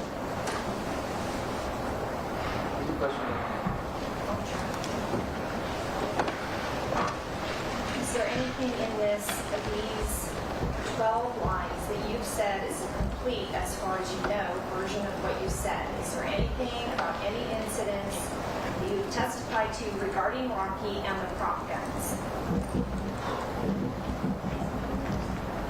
Ask the question.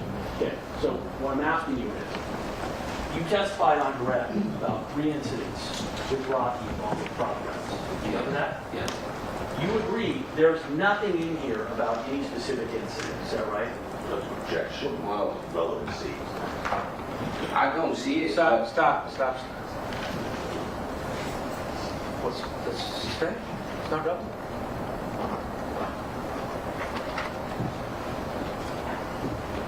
That he doesn't see anything about the 3 incidents in it. It's not relevant that he doesn't see it. Or that it's not in there.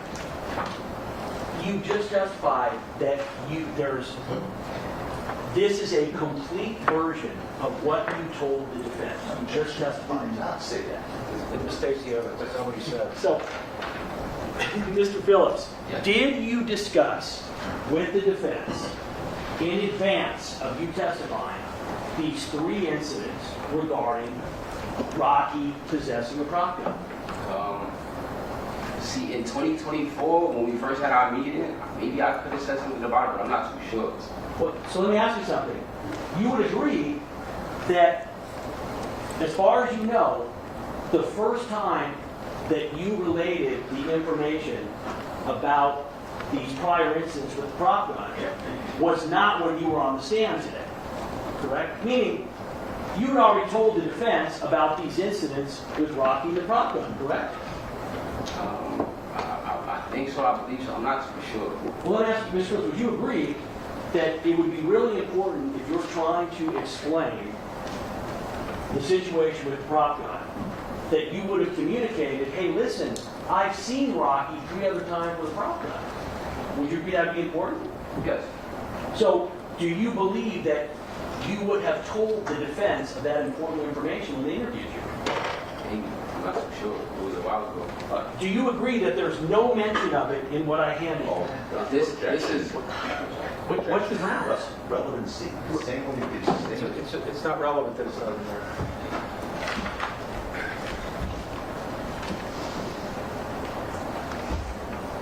Sustained. Now, you're aware that at the time of this incident, that Mr. Mayers, let me back up. Can you explain, you said that he carried the starter pistol for security measures, and you then expanded that to say he did so after being a victim of violence and home invasions, correct? Can you explain to me how a starter pistol would assist someone who was the victim of violence or a home invasion? Well, only answer that I have is that you could scare somebody away with it. That's the only thing that I have. So if somebody was doing a home invasion, I want you to assume the following hypothetical. Yes. An individual does a home invasion and they have a weapon such as a firearm. Would you agree that a prop gun is not going to act as a deterrent to someone with a real firearm? See, that's hypothetical. That's a hypothetical situation. You don't have to answer the objection sustained. Mr. Phillips, can a prop gun, in your experience, does it have the ability to actually stop somebody from committing violence against you? From my understanding with the situation with Relli, no. In fact, the reason you say that is, it's your testimony that Relli knew it was a prop gun, correct? Yes. I'm going to get back to this in a moment.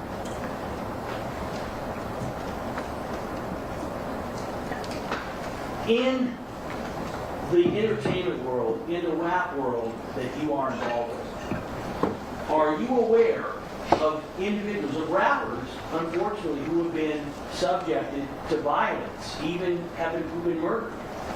Objection, roll. Yes. Would you agree that if someone was out to commit a violent offense against an individual, that a prop gun is not going to be a match for a real gun or a knife or any other kind of weapon? Would you agree? Well, I'm not too sure because I'm not in another person's shoe, and I'm not too sure how they would react to seeing the prop gun. I want to give you the following hypothetical. I want you to assume that you're in your own home and home invaders come into your house with real firearms. Would you agree that a prop gun is not going to be the kind of weapon that's going to have any ability to stop those individuals? I'm not too sure. So you think that an individual, someone comes in with actual firearms, person pulls a prop gun, can you explain to me what they can do with that prop gun when they're up against somebody with a real firearm? Well, the prop gun sounds and looks like a real gun. So I feel like if somebody's breaking into your home and they see you make a gesture to protect your home, they might not even shoot you. They might just leave. They go. So, You're getting a little bit loud. Don't sit so close to the microphone. so it's your testimony, though, your prior statements, that Relli knew, allegedly, this was a prop gun at the time the defendant pulled it out. Is that correct? Yes, I believe that. Can you explain to me how, if Relli knew it was a prop gun, how pulling out a prop gun that Relli knows is fake is going to act as a deterrent to anything? The sound. The sound. Yes, the sound. So meaning your testimony would be that if Relli sees a gun that he knows is fake, you would agree a prop gun can't hurt him. Would you agree? Correct. But that if that prop gun that can't hurt him is fired, that the sound is going to scare him. I would object to what you stated on another speculation. Can you rephrase it? Are you saying that even though you testified Relli knew that this was a prop gun and not real, you're saying the deterrent would have been that, well, the sound could have scared him? Yes. Can you explain how the sound of a gun that somebody knows is phony and not real is going to scare anybody? Well, it's so loud that you would think it's a real gunshot and you would move away. But you just told us, sir, that it's not a question of whether he thinks it's a real gun or not. Your position, your testimony is that he knew it was a fake gun, and that as soon as the defendant pulled it out, he said something to the effect of, put that fake shit away. Correct? That's what he testified to? Yes.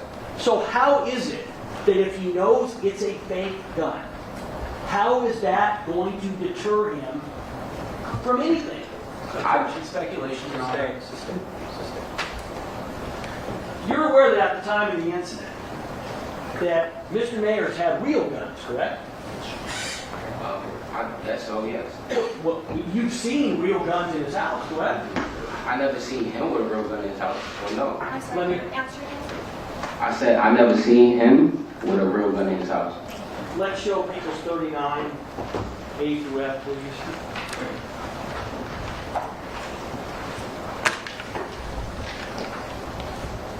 I'm sorry, there. You've been to the defendant's house in West Hollywood, correct? Yes. You've stayed there, correct? Yes. You partied there, correct? Is that correct? Yes. You've been there on multiple occasions, correct? Yes. You were there in 2021, correct? Yes. You've been there since that time, correct? Been there since a couple times. So, this People's 39, you recognize that's the defendant's bedroom in his bed, correct?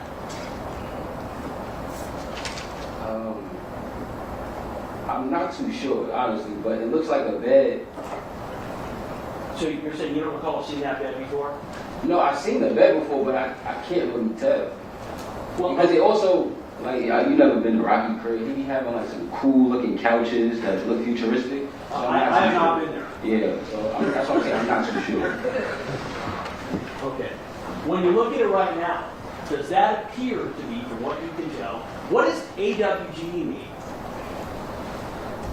Oh, Huh? oh, What does that mean? Does that mean something? mean oh. Okay. What's that term from? Objection, relevancy. Your Honor, I'm having crude. Do you know what that means? No, I just know it's all. It's just. Do you know what the letters mean? I don't know. I could have my own way, but I'm not. You don't know for sure? No. Your Honor, Speculation. there was a. One shoot or sidebar, or we're going to... Yeah, we need to go to sidebar.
Off the record.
What AWG is, and you have said you have no idea, correct?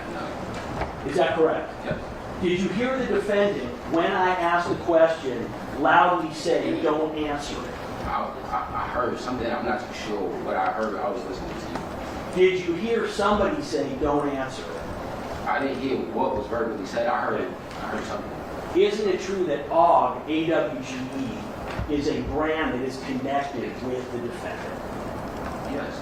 So a moment ago, when I asked you what AWG was, and you said I have no idea, why did you say that when you're now saying, yes, it's a brand connected with the defendant? Objection, mistakes testimony, Your Honor. That's what it means. Not what it Yeah, was. that was the question. Yeah. Sustain. Did you a moment ago testify that you did not know what AWG was when I asked you? You asked me what did the acronym mean. No, I did not. I never used the word You AWG. said, well, you asked me what. Don't start debating with What each other. does, I asked you, what does AWG mean? And you said, I have no idea. Do you recall that? I know what ASAP means. I don't know what all means. All right, that's Okay. So, hold up. We'll take a break now, and this issue's been fully explored. all right. Let's break till.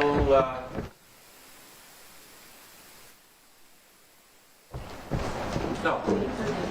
10 I'm sorry, 10 to 3. 10 to 3.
let you know, if it's relevant, next Wednesday is a holiday, Florida. So there's a very good chance that you should have the case long before that. If you're not finished, you won't have to be here on Wednesday. I think it's Abraham Lincoln. Is it Abraham Lincoln's birthday? Abraham Lincoln. All right, we're back on the record. All parties, jurors, and counsel are present. Mr. Lewin, go ahead. Mr. Phillips, would you agree that that appears to be the defendant's bedroom as West Hollywood line? I believe so. I want to show you the next photograph, which is going to be 39B. And this is an image that is taken from behind the bed. It's a little bit hard to see. Do you see the item? Let me bring it up to you. It's my thing here. Okay. I want you to look at this item that's in a red square. And for the record, I am handing you that pointer. I'm thinking. I'm showing him.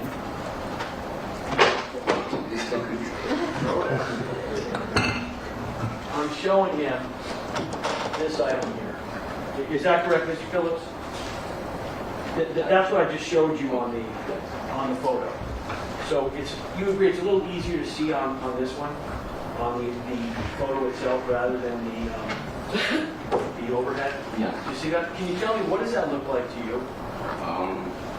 It looks like a handgun. Handgun. And you would agree, does this look very similar to the prop gun that you have testified that you saw the defendant in possession of? Well, no. How's it different? It doesn't have the modifications on it.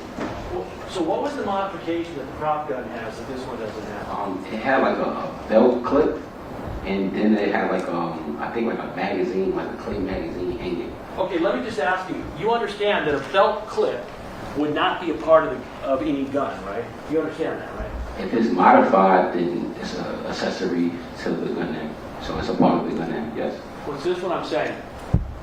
For instance, you're saying the defendant was wearing a belt clip during the incident, right? Yes. And you see that he takes the gun out of the belt clip, correct? Well, no. No, I never see him take the gun out the belt clip. That's what I'm telling you. You saw the gun, you've seen the video as an example. The gun is removed, correct? And there's no belt clip that is on the gun when it's in his hand, correct? Okay. Okay, so what I'm saying is, when you're saying, well, this isn't the same gun because the prop gun had a belt clip, you can have the gun separate from the belt clip, correct? If you take it off, I'm assuming, but I'm not too sure.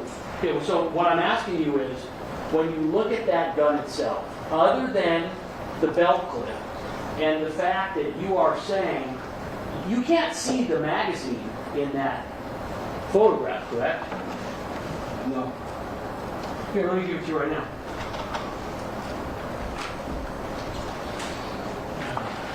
Can you see? Well, no.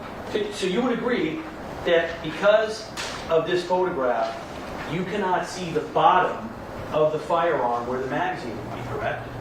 Because of the photograph. Yeah, Okay. right, but you can't see it, right?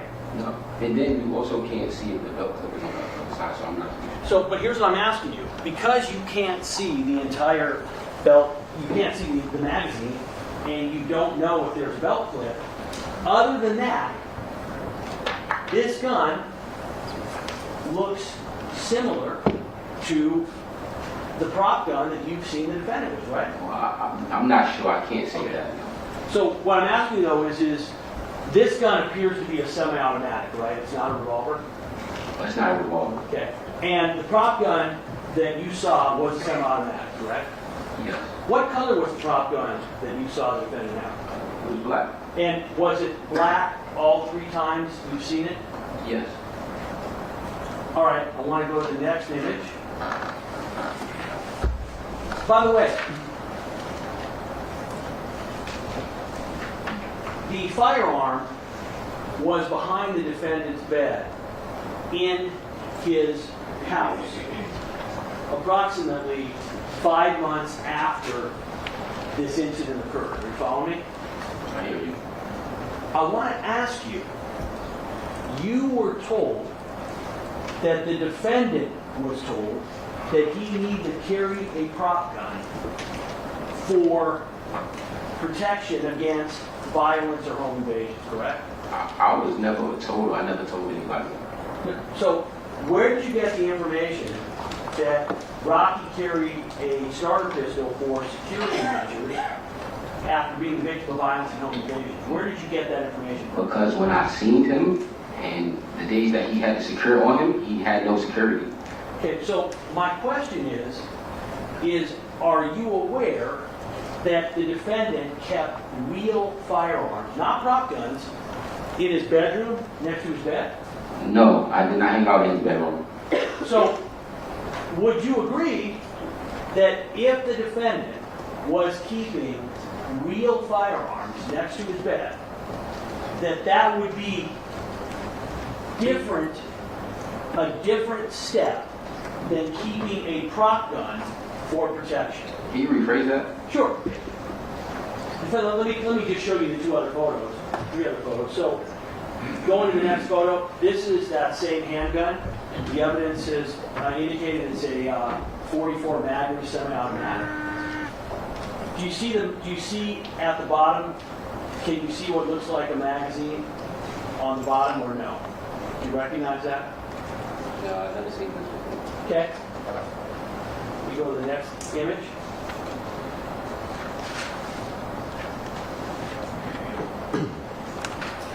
This again next to the bed, and you will see a gun case. Where you go to the next photo.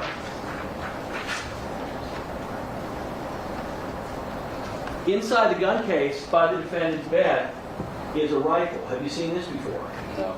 One second. Have you seen that before? No. Did you ever know the defendant to have a rifle in his bedroom? No. Let's go to the next image, please.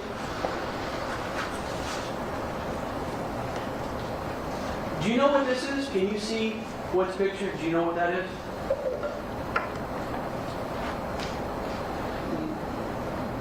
Is that the same rifle? No. Do you see in the front? Do you see those things that have red on top? Do you know what those are? Yes. Yeah, do you know what those are? Little shell cases or shells? Those are shotgun shells. Do you know what shotgun shells are? No, I'm not a gun specialist. Okay, so what you see here is a shotgun. That's the evidence that's been presented in this case. So my question is, were you aware that next to his bed, in his bedroom, the defendant kept not a prop gun, but a large caliber 44 Magnum handgun, a rifle, and a shotgun? Were you aware of that? Your Honor, should that objections asked What's the objection? clarification on the That's not. I didn't ask for a name. They didn't ask for a single name. What?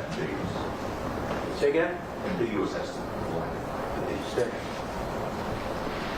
Are you aware that when the search warrant was served, approximately 5 months after this incident, that the defendant had these firearms, a 44 Magnum, a rifle, and a shotgun next to his bed?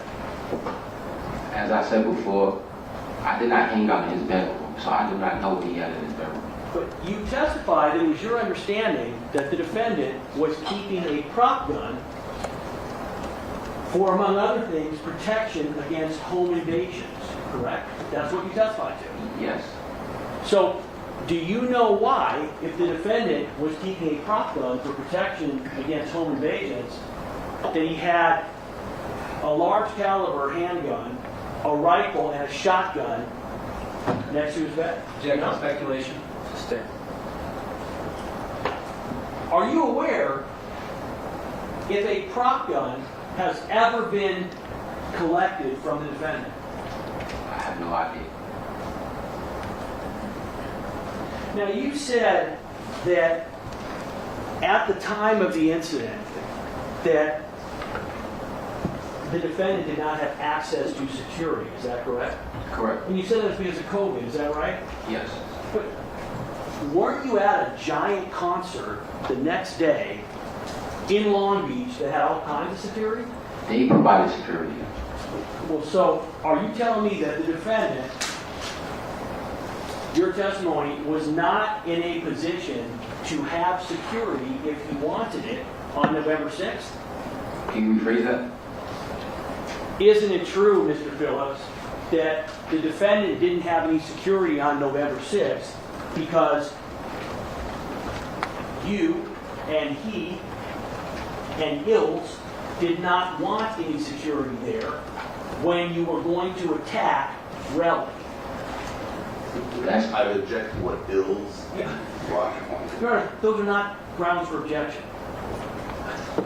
It's calls for speculation of the mind of another. So what is it now? The question is not called for speculation. I'm asking you. What's that, Your Honor? Oh, well, wait, read it back. I'm focusing on the first part of the question, and I'm read it back.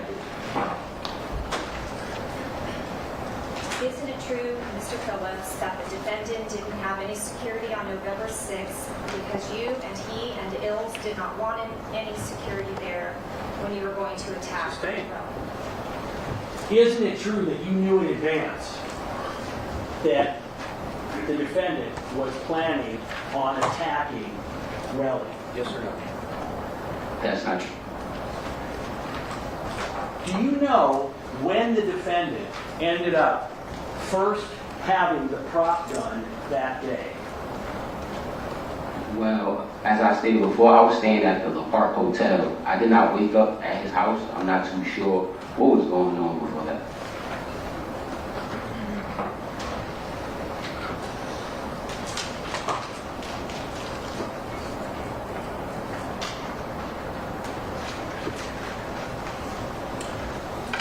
So, is it your position that there was no security available for the defendant that evening? Or is it your position that he just didn't want the security? I'm trying to understand, what is your testimony? Can you rephrase that? So, there was no security when the three of you, Ills, and the defendant, met up with Relli, correct? Correct.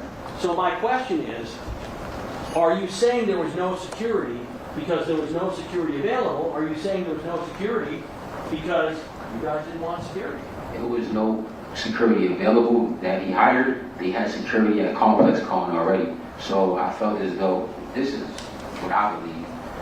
Why pay for extra security when you have security at the venue? Well, so wait a minute.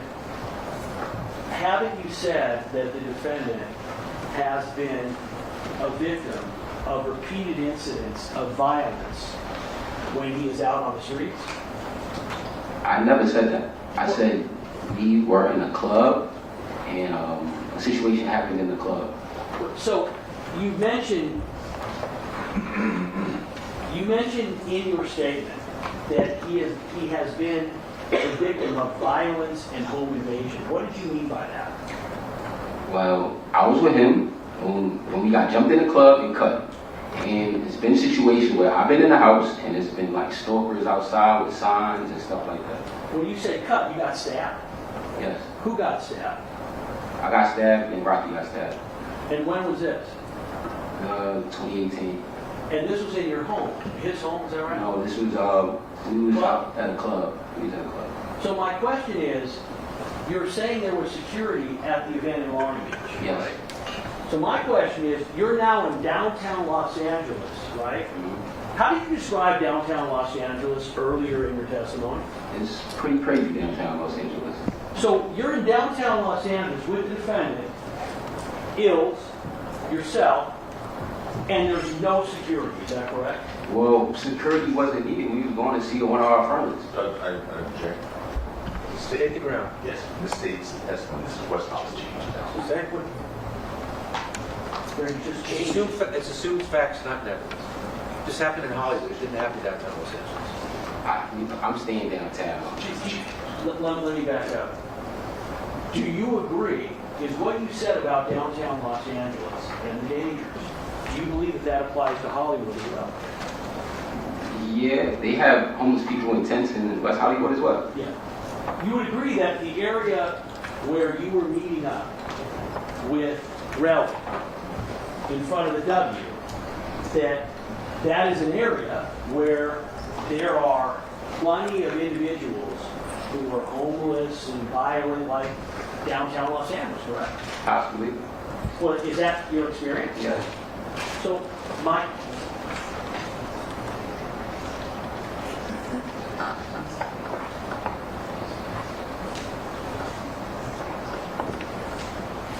So, my question is, did you choose, or the defendant choose, did you guys choose not to have security that night, or are you saying there was just no security available?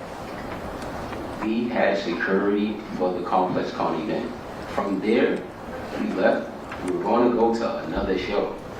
But before that, we were going to communicate with Relli because we had another show the next day, which is Complex Con. So there was no need to have security. It wasn't going to be any issue. You know, these are friends. We've been friends for the past 20 years. But you've indicated he's going to be out on a public street in Hollywood where he's a well-known individual. Yes. And don't you agree that given what you've said, that whenever he is out, that he is at risk? He's very recognizable. So my question is, isn't it true that the reason that you did not have any security with you that night was because there was a plan that Relli was going to be attacked? That is not true. Time to move on to another topic. Now, you said it was, it said that it wasn't, let me back up. You said that ASAP Relli knew and said, hey, that's a fake gun, correct? Correct. Are you aware, was it common knowledge as far as you knew, that Mr. Mayers carried a rocket? Yes. And when you say it was common knowledge, where was the common knowledge? In other words, who knew that he carried a rocket based on what you know, general reputation? Pretty sure his close friends, family, and circle. It wasn't something, because if he's out here telling people, yo, I just got a prop gun, you never know who could tell somebody else and put him in another dangerous situation. So you're saying that it's not that everybody out there knows he's carrying a prop gun, it's just close family and friends, right? Yes, and Relli was a close family and friend. Did you ever know the defendant to carry a real firearm? No, but I did know he had a permit. I'm going to motion to strike. The second part is non-responsive. Everything after no is good. So I want to start at the beginning of the day of the incident. So I want to start the beginning of November 7th. Where did you sleep the night of November 6th? At the La Park Hotel. And were you by yourself? In my room? Yeah. Yeah. You had flown out before that from New York, is that correct? Yes. How'd you get out here? By flight. Did you go commercial? It was a regular flight. It wasn't first class. It was just a regular flight.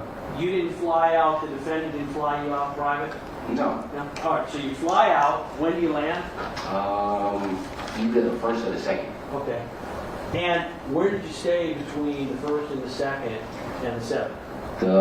So the La Park Hotel wasn't too far in the area, so we would hang out at his crib, you know, whether we were creating or just having a good time. This is the 10-year anniversary of the Love ASAP, so we have a lot of friends and family in town. So we was going back and forth from the crib to our hotel. Like, he had family there, so we stayed at the hotel.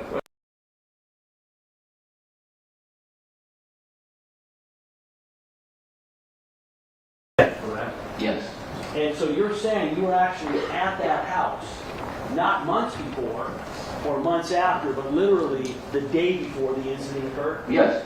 Was Ills there too? Yes. What about Relli? No.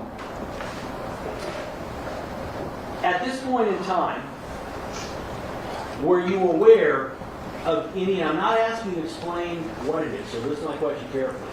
were you aware of any issues between Relli and the defendant on November 6th? Rephrase that. So, were you aware of any problems between Relli and the defendant on November 6th? A problem? No. Were you aware of any animosity or hostility going either way? I was aware that two brothers wanted to have a communication with each other, and they were trying their best to reach out to one another. That's what I was aware of. When you say they want to have a communication, isn't it true that the two of them were having issues with each other? I wouldn't say issues, they just weren't communicating on the same page. And by not communicating on the same page means that the two of them were having a problem, and your belief was they needed to work it out. Is that right? To me, it wasn't a problem because, like I said, we've been friends and brothers for the past 20 years. It wasn't no problem. Well, isn't it true that what you're saying is you believe that it was a problem that could be worked out, but will you concede that the two of them on that day had some issues with each other, going both ways? So from my understanding, it wasn't a problem. It was more of a miscommunication, and they needed to communicate. He's answered the question. So, were you aware of any bad feelings that Mr. Mayers had towards Relli? No. Were you aware of any bad feelings that Relli had toward Mr. Mayers? No. So, how was it that you, Ills, and Mayers ended up meeting up with Relli near the parking garage around the W Hotel? Well, we were already together, me, Rocky, and Ills, because we was at the rehearsal for Complex Con. So whoever was going to be there was going to be with her regardless. It wasn't like, oh, we're going to do this. No, we were at rehearsal. And isn't it true that it was Mr. Mayers' idea to meet up with Relli? I'm not too sure who idea it was. I just know he wanted to speak to Relli because we had a show the next day, and he wanted Relli to be there, man. So, would you agree that Mr. Mayers, as far as you knew, wanted to meet up, I'm not asking you why, but wanted to meet up with Relli? Because we got downtown, well, we got to where we got to, I believe so, yeah. He wanted, that's his bro. He just wanted to speak to him. What was your understanding as to what was supposed to happen at this meeting? Well, whatever miscommunication that they had going on, I believe that they were going to speak. The next day was the show. Everything was just going to be great. It was going to be like it was 10 years ago. Now, you were with the defendant most of the day, correct? No, because, like I said, I stayed at the La Park Hotel. So, once I left the La Park Hotel and we got ready for rehearsal, then I linked up for rehearsal. I want to show you People's 13, please.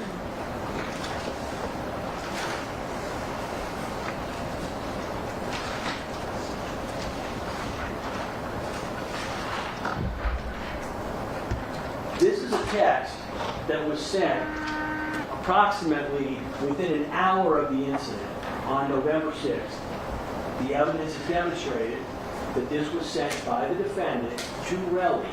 The defendant's part of it is what is in gray, and the victim is in blue. Are you aware? Well, first of all, you were with the defendant at 9:34 p.m. that day. Yes, I was. And it says, Why, let's get to it, stop ducking my calls. Would you agree? Yes.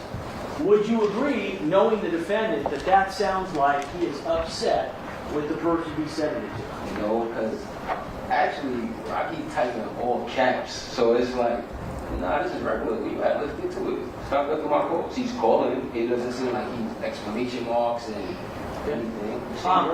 Stop ducking my calls. You would agree that means that Relli's not answering his phone calls, correct? Yeah, he's not picking up. Okay. Now, would you agree that even at this time in his life, the defendant was not used to people, in your experience, not answering his calls? I'm not too sure what he's used to. Okay.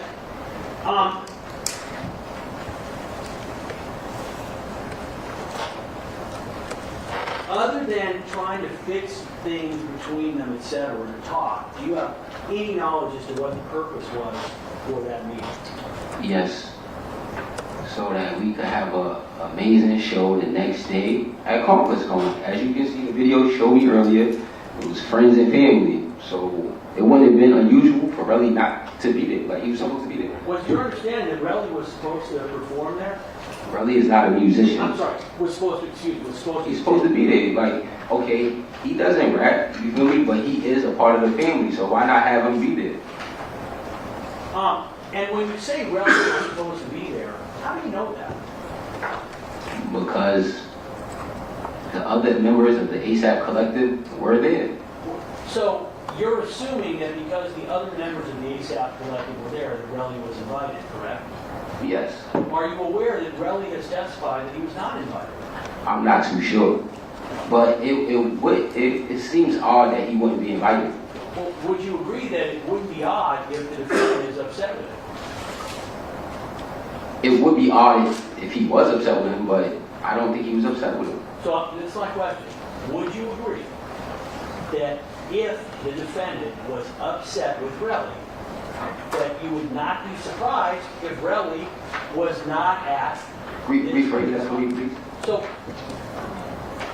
I want you to assume for a moment that the defendant was upset with Relli.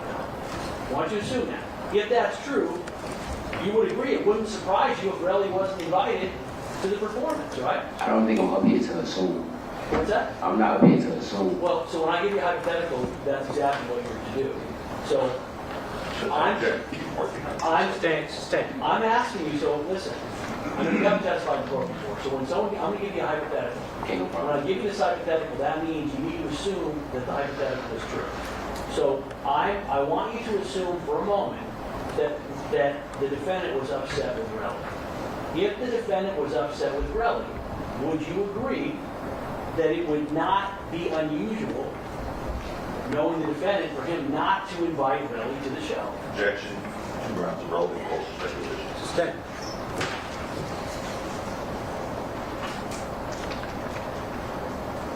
I want to start with the incident by the parking garage. Yes. You would agree that there were 3 of you there, yourself, A$AP Mills, and Mr. Mayers, and that Relli was by himself, correct? Yes. But I wouldn't say he by himself. We all part of the same collective.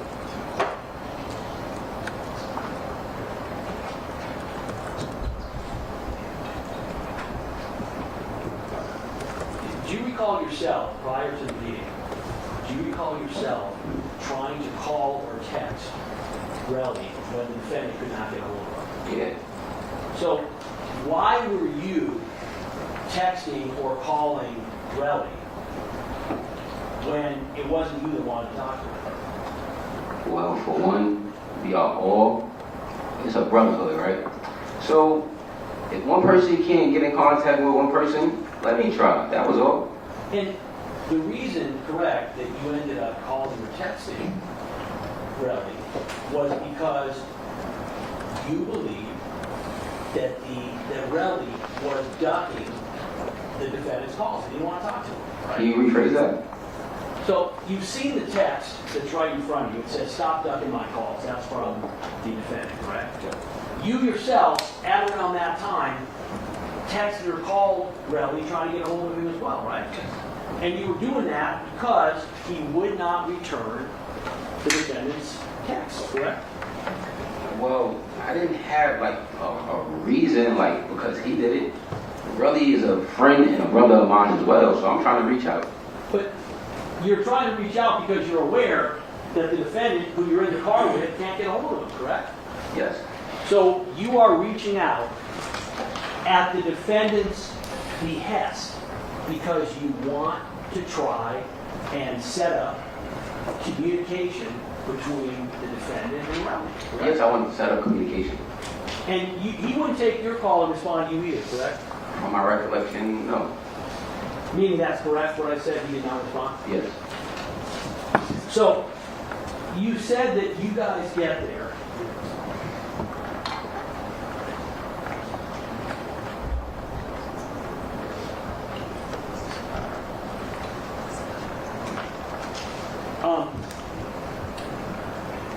you previously testified that when you guys arrived, there was no plan, correct?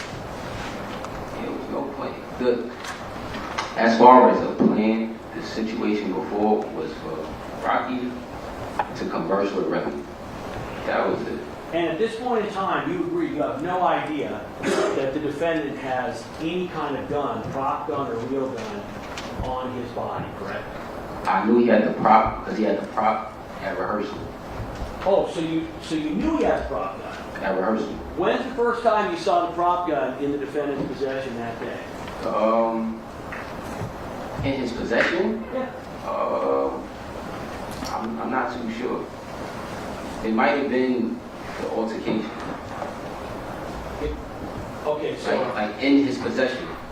so you because said he had it earlier that day. Yes, the ASAP Lou had it earlier that day because Rocky was on stage rehearsing. So he couldn't rehearse, jump around, and, get ready for the show in that state. So he gave it to ASAP Lou. Did you actually see this?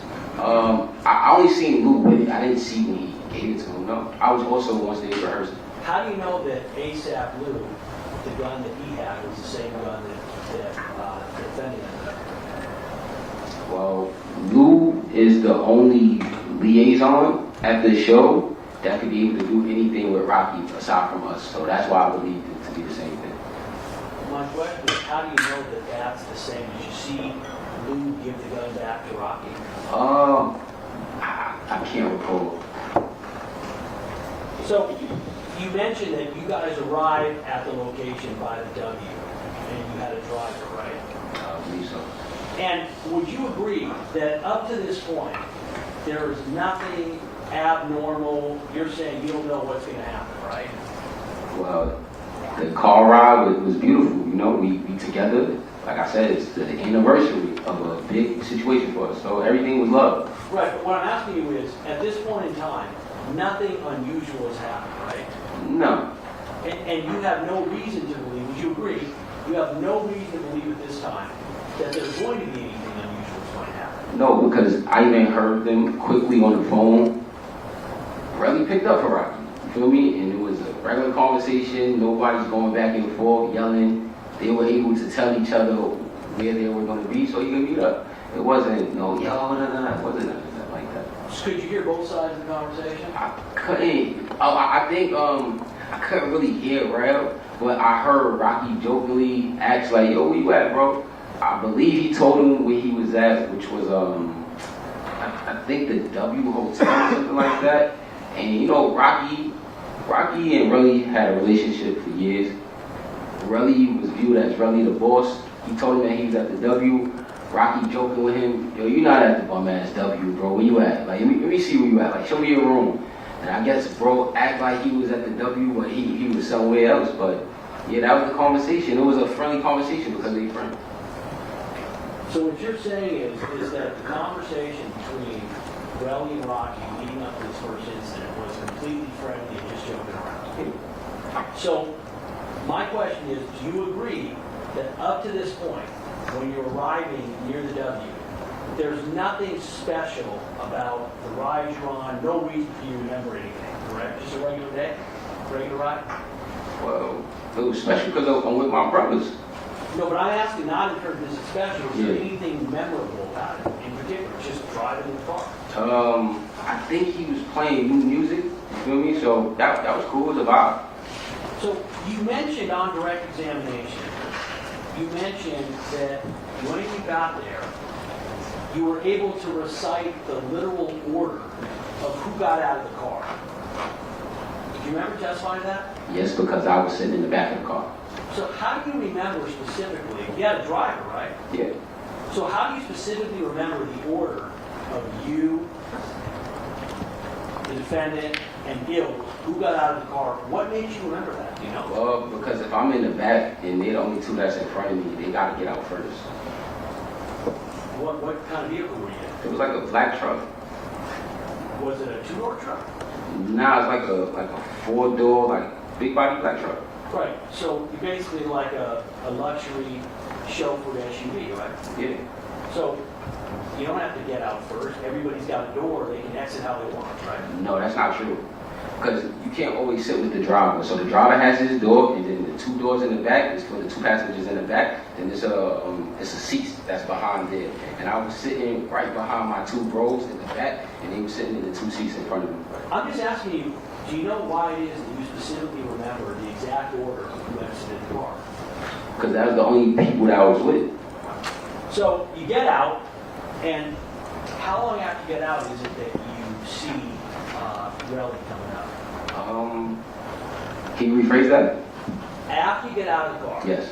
or the truck, Mhm. how long after that is it before you see Relli coming up? Well, I seen him. I was already kind of like out the truck already, but I wasn't as far up as, you know, it was in Rocky because I got out last, you feel me? So I'm kind of in the back. I see them in front of me. I see Rel coming down the hill. Okay, when you first saw Relli, how far away was he from the closest of the 3 of you? When I first seen him, he wasn't that close. No. He was by himself though, right? Yeah. So he's coming up, and would you agree that if you can see him, he can see the 3 of you, is that right? I'm pretty sure, but I feel like he probably seen Rocky only. He probably didn't see me till last. I don't think he seen me until I came up in between. So it's your testimony that, based on where you're positioned, that you don't think Relli knew you were there until after the incident started? Yeah. But he did know, at least in terms of position, you believe you would have been able to see Gills, correct? Yes. So it's your position that Relli comes up, and you said before he was like walking in a fashion.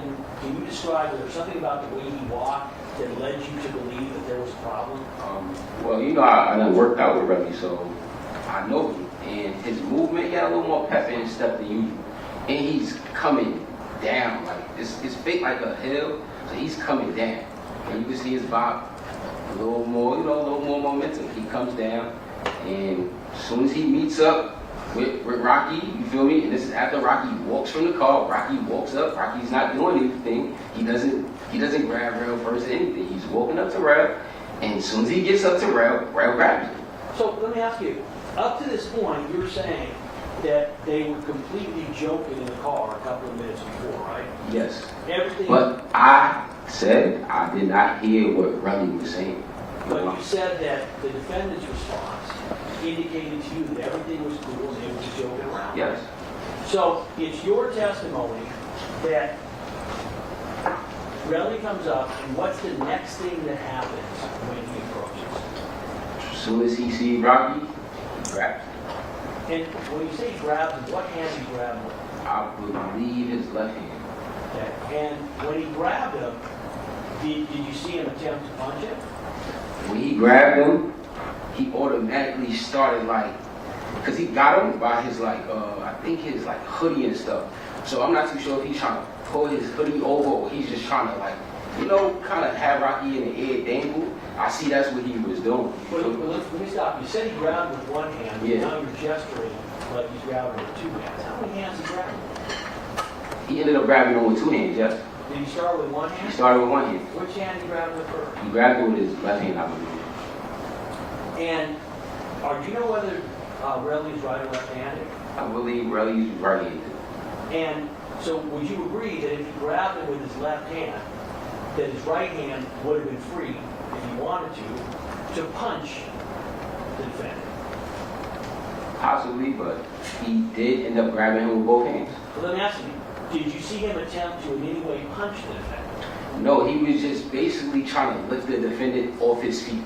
So I'm not too sure what he was going to do after that, but he tried to lift him off his feet. Motion strike everything after no.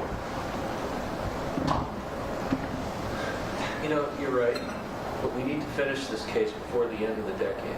So let him explain the answer.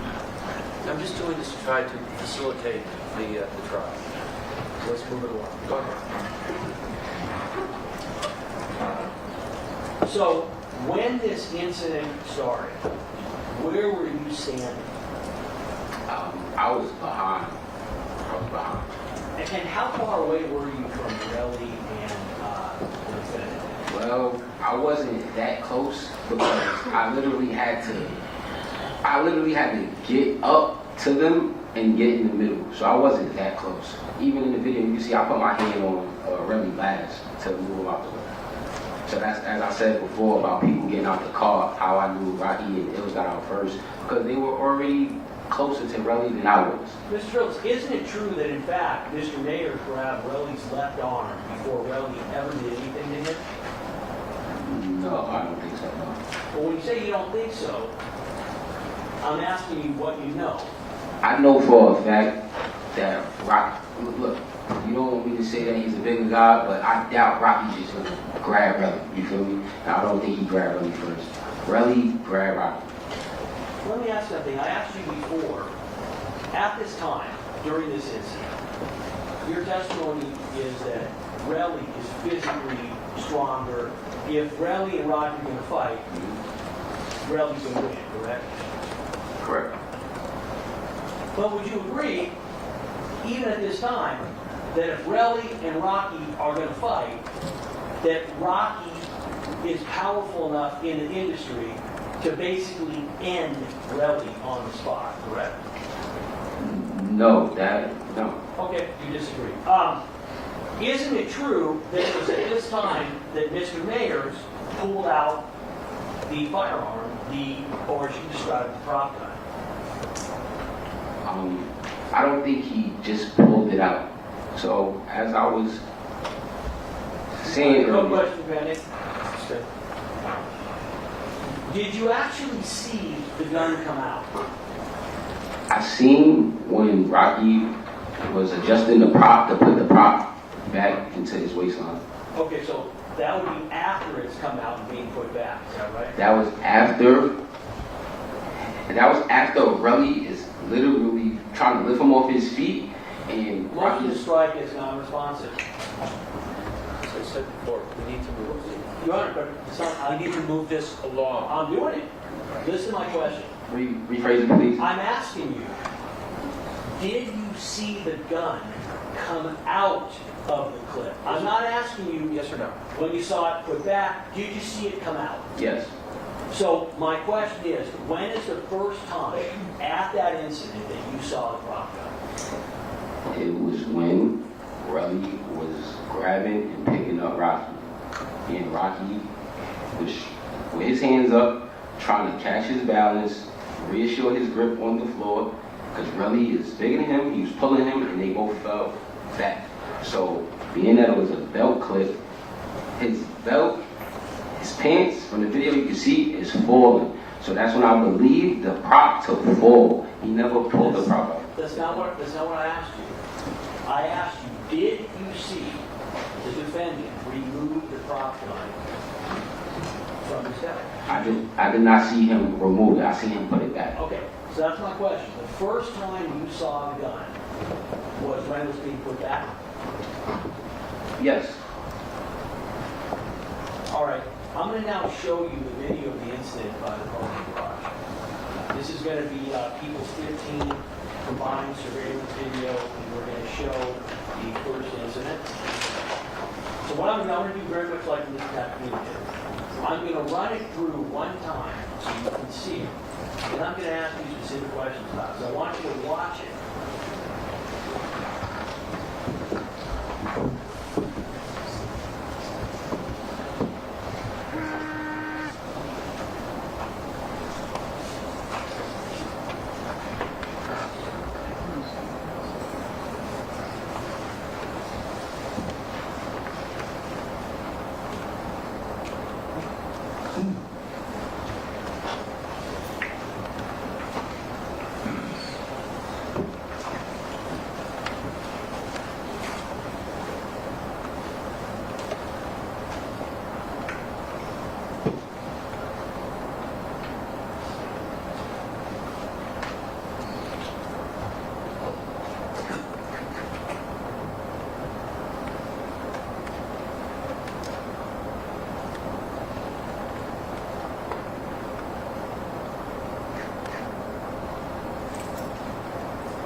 How many times do you think you've seen that portion of the video?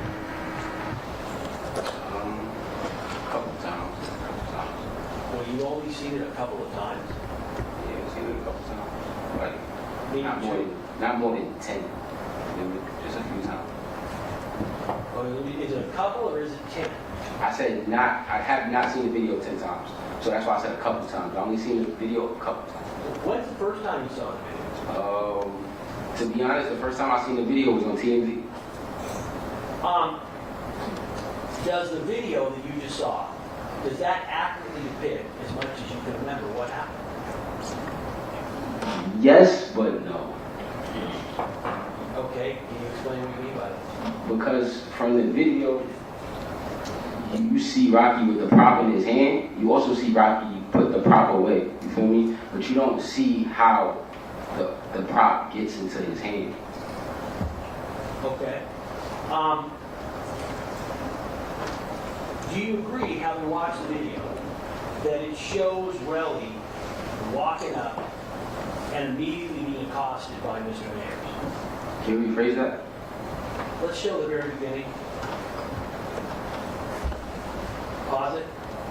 So I'm going to ask you, in a moment, I'm going to ask you, who was it, Relli or the defendant, who ended up starting this exchange? No So problem. I want you to watch. Go ahead.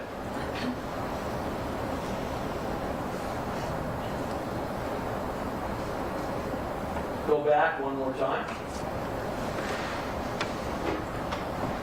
Stop. Would you agree that you've got the defendant reaching towards Relli and the defendant, you've got the defendant reaching towards Relli and Relli grabbing the defendant's hand or arm in response? No, what I see is Relli putting his hand up.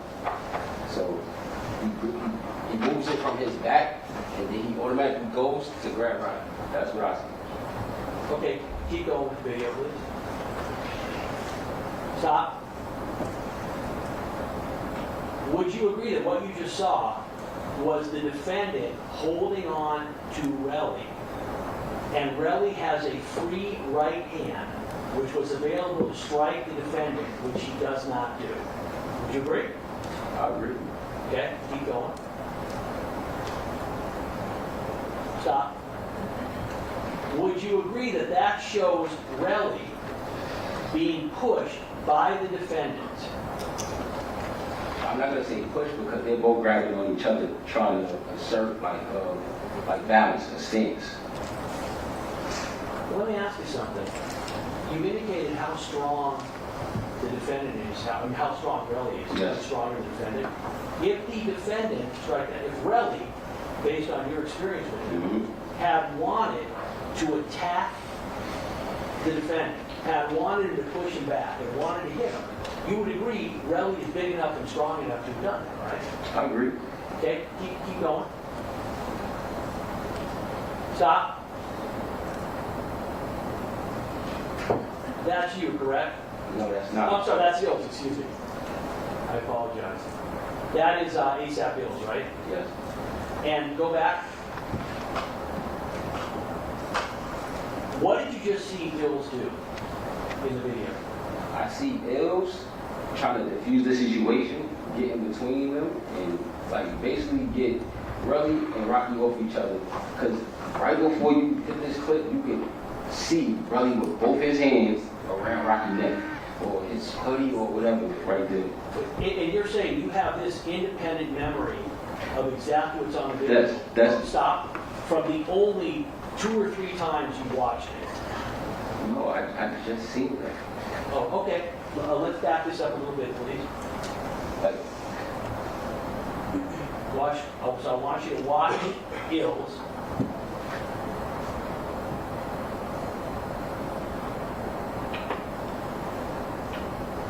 Stop. Isn't it true, Mr. Phillips, that Ills is trying to get Rocky off of Relli, is trying to get between them, is trying to push him back, and then the defendant continues to go towards Relli. Objection, Your Honor, is a compound question. Wait a second. It's compound, sustain. Compound. All right, I was trying to speed it up, Your Honor. I'll do one at a time then. Okay, back it up.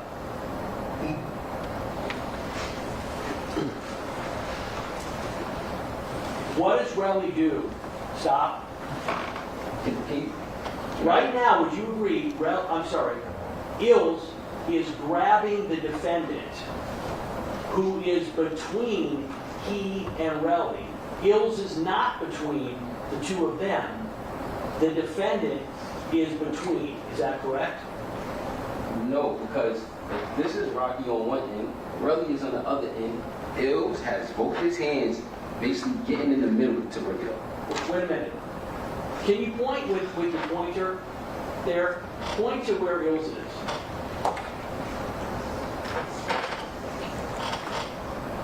Point to where the defendant is. Point to where Relli is. Right there.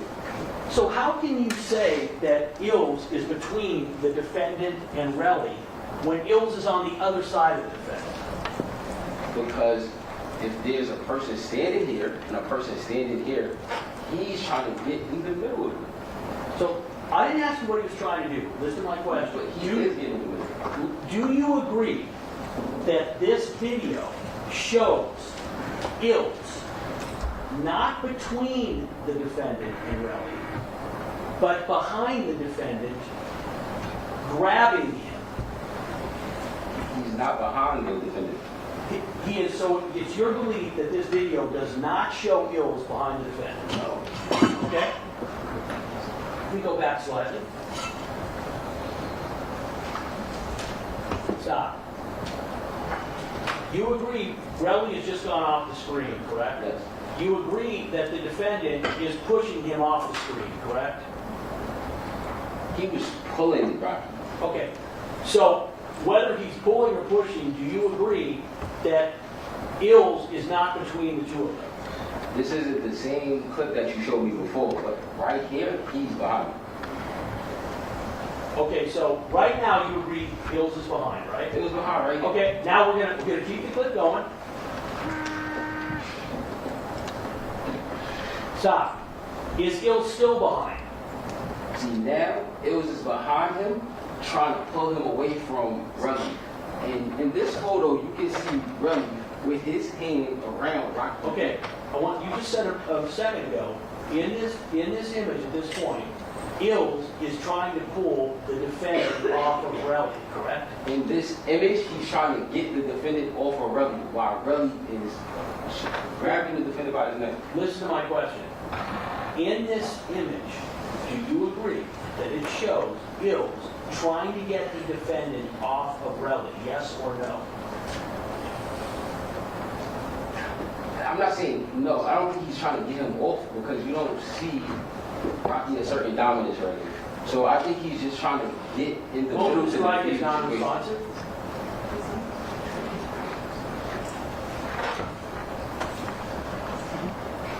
Ask another question.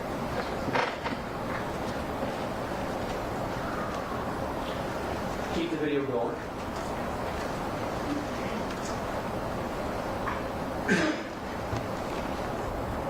Stop.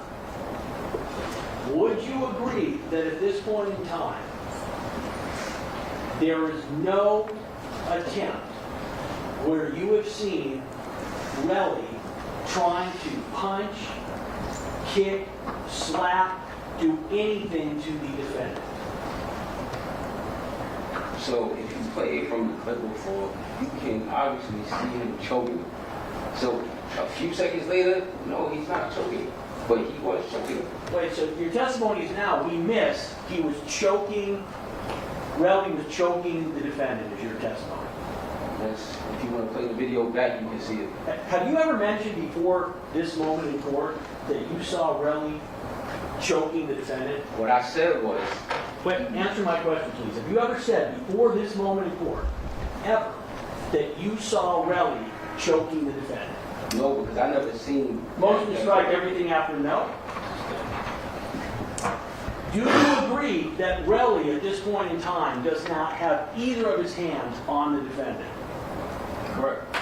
Do you agree that Ills, at this point in time, is not paying any attention to Relli and is looking forward, trying to get the defendant separated because he's coming after Relli? Objection, Mark. All speculation. Still. Please, quit. Stop.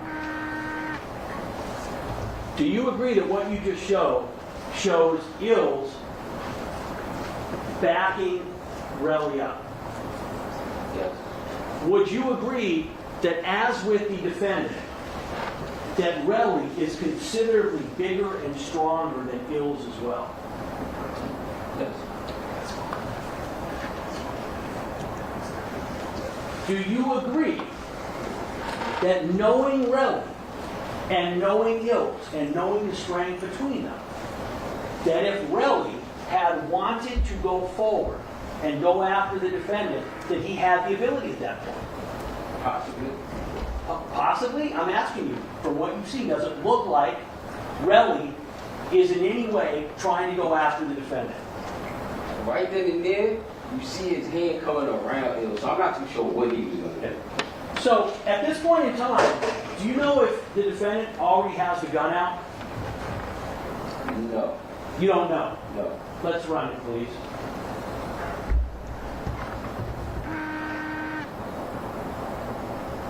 Did you see the gun? Play it.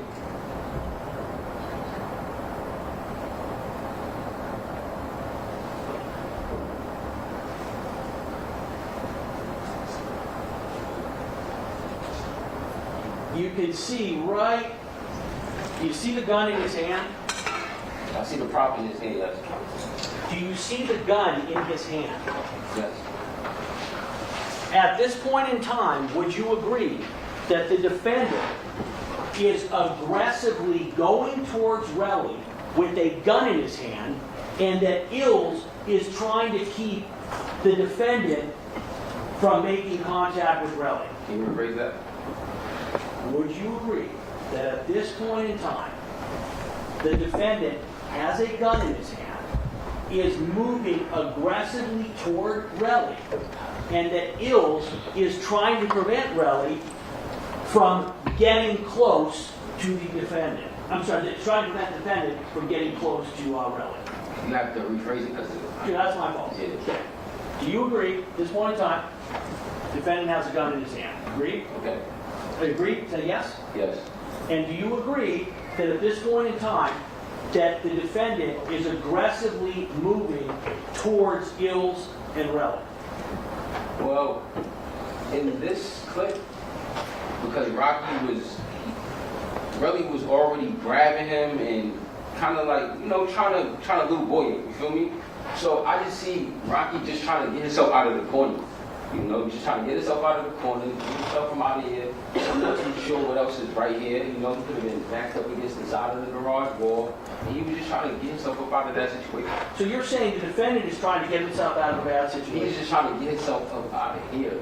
He doesn't have the prop on Relli. He's not pointing the prop at Relli. He's not doing anything like that. So let me ask you something. At this point in time, can't the defendant simply have gone the other way and exited himself from the situation? Objection, all speculation. You were at the scene. yes, I was. When the defendant is moving towards Relli with a gun, was there anything preventing the defendant, as is shown in the video, from turning around and going the other way? As you can see in the video, I'm not too sure how long this lasts. He does that exactly as soon as he's able to get up out of this space.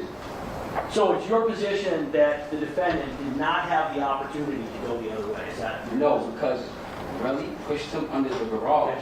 The garage it's like it was built under something, so you can't walk through the wall. He had to wait till he got from under the garage so he could be able to get up out of there.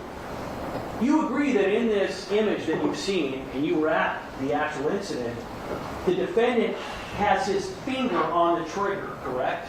No. So you don't see his finger on the trigger in this video. I do not see that. Well, let's run it again.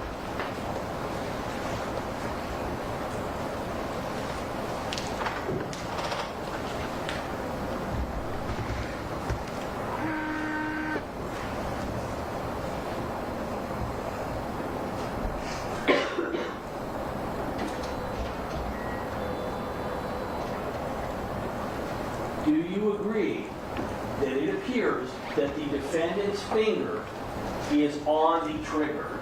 I see his hand is on the prop. I cannot tell you if his finger is on the trigger. No. So, at this point in time, is this when Relli yells, "Put that fake gun away"? So as Rocky starts turning, yes, he says, "Put that fake ass gun away." And your position is, I just want to be clear, that at this point in time, when that gun comes out, Yes. Relli knows it's a fake gun. Yes, I believe that. Okay, Yes. continue.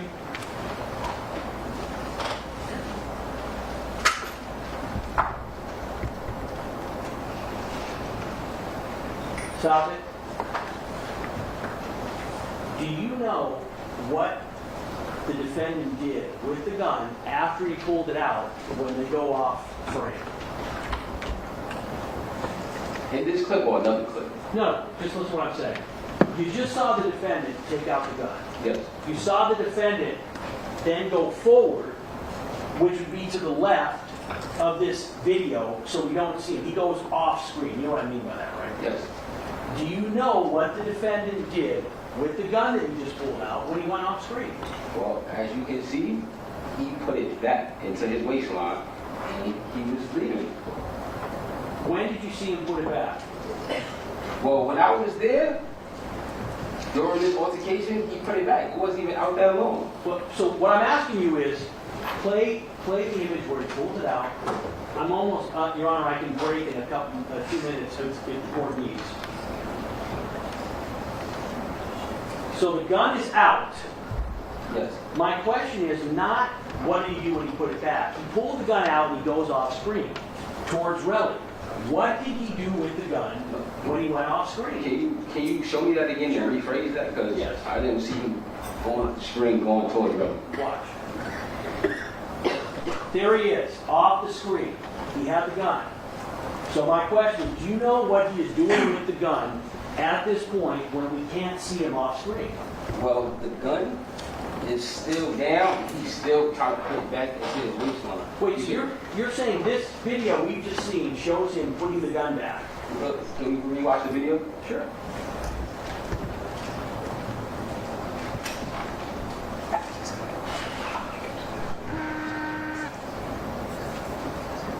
I'm not talking about when he comes back. I'm saying at this point in time, you agree.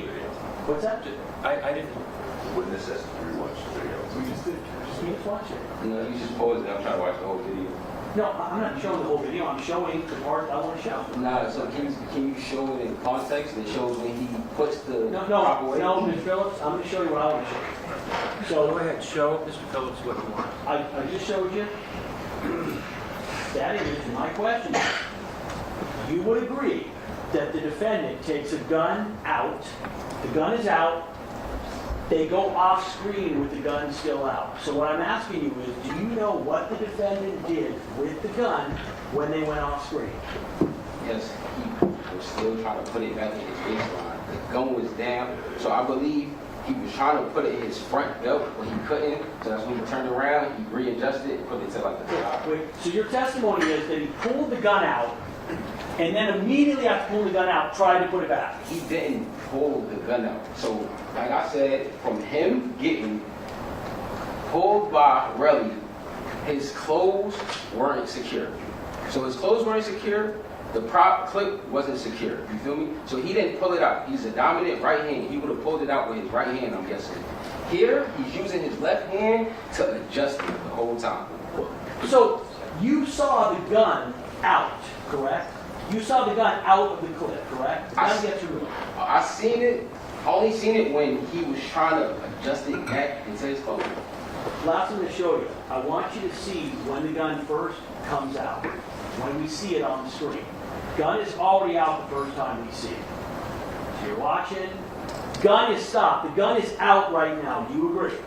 Yes. It's in the defendant's hand. Do you agree? Yes. You're not telling us that the gun fell out of the clip and just happened to go in his hand, right? The gun, it would have fell on the floor. It's inside his pants. And it's a clip. So I feel as though he grabbed it while it was falling. He just grabbed it with his hand, just to secure it. He's not pulling it out, he's not pointing it. He's actually trying to secure it and keep it down. So your testimony is, Finish the thought. your testimony is that his pants were falling down, and so he reached back to get his pants up and grabbed the gun accidentally to prevent his pants from coming down, and that's why the gun is out. That's your testimony? Can you rephrase that?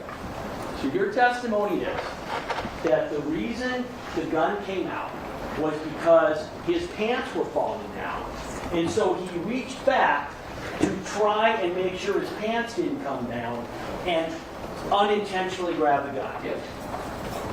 We can resume on Monday, Your Honor.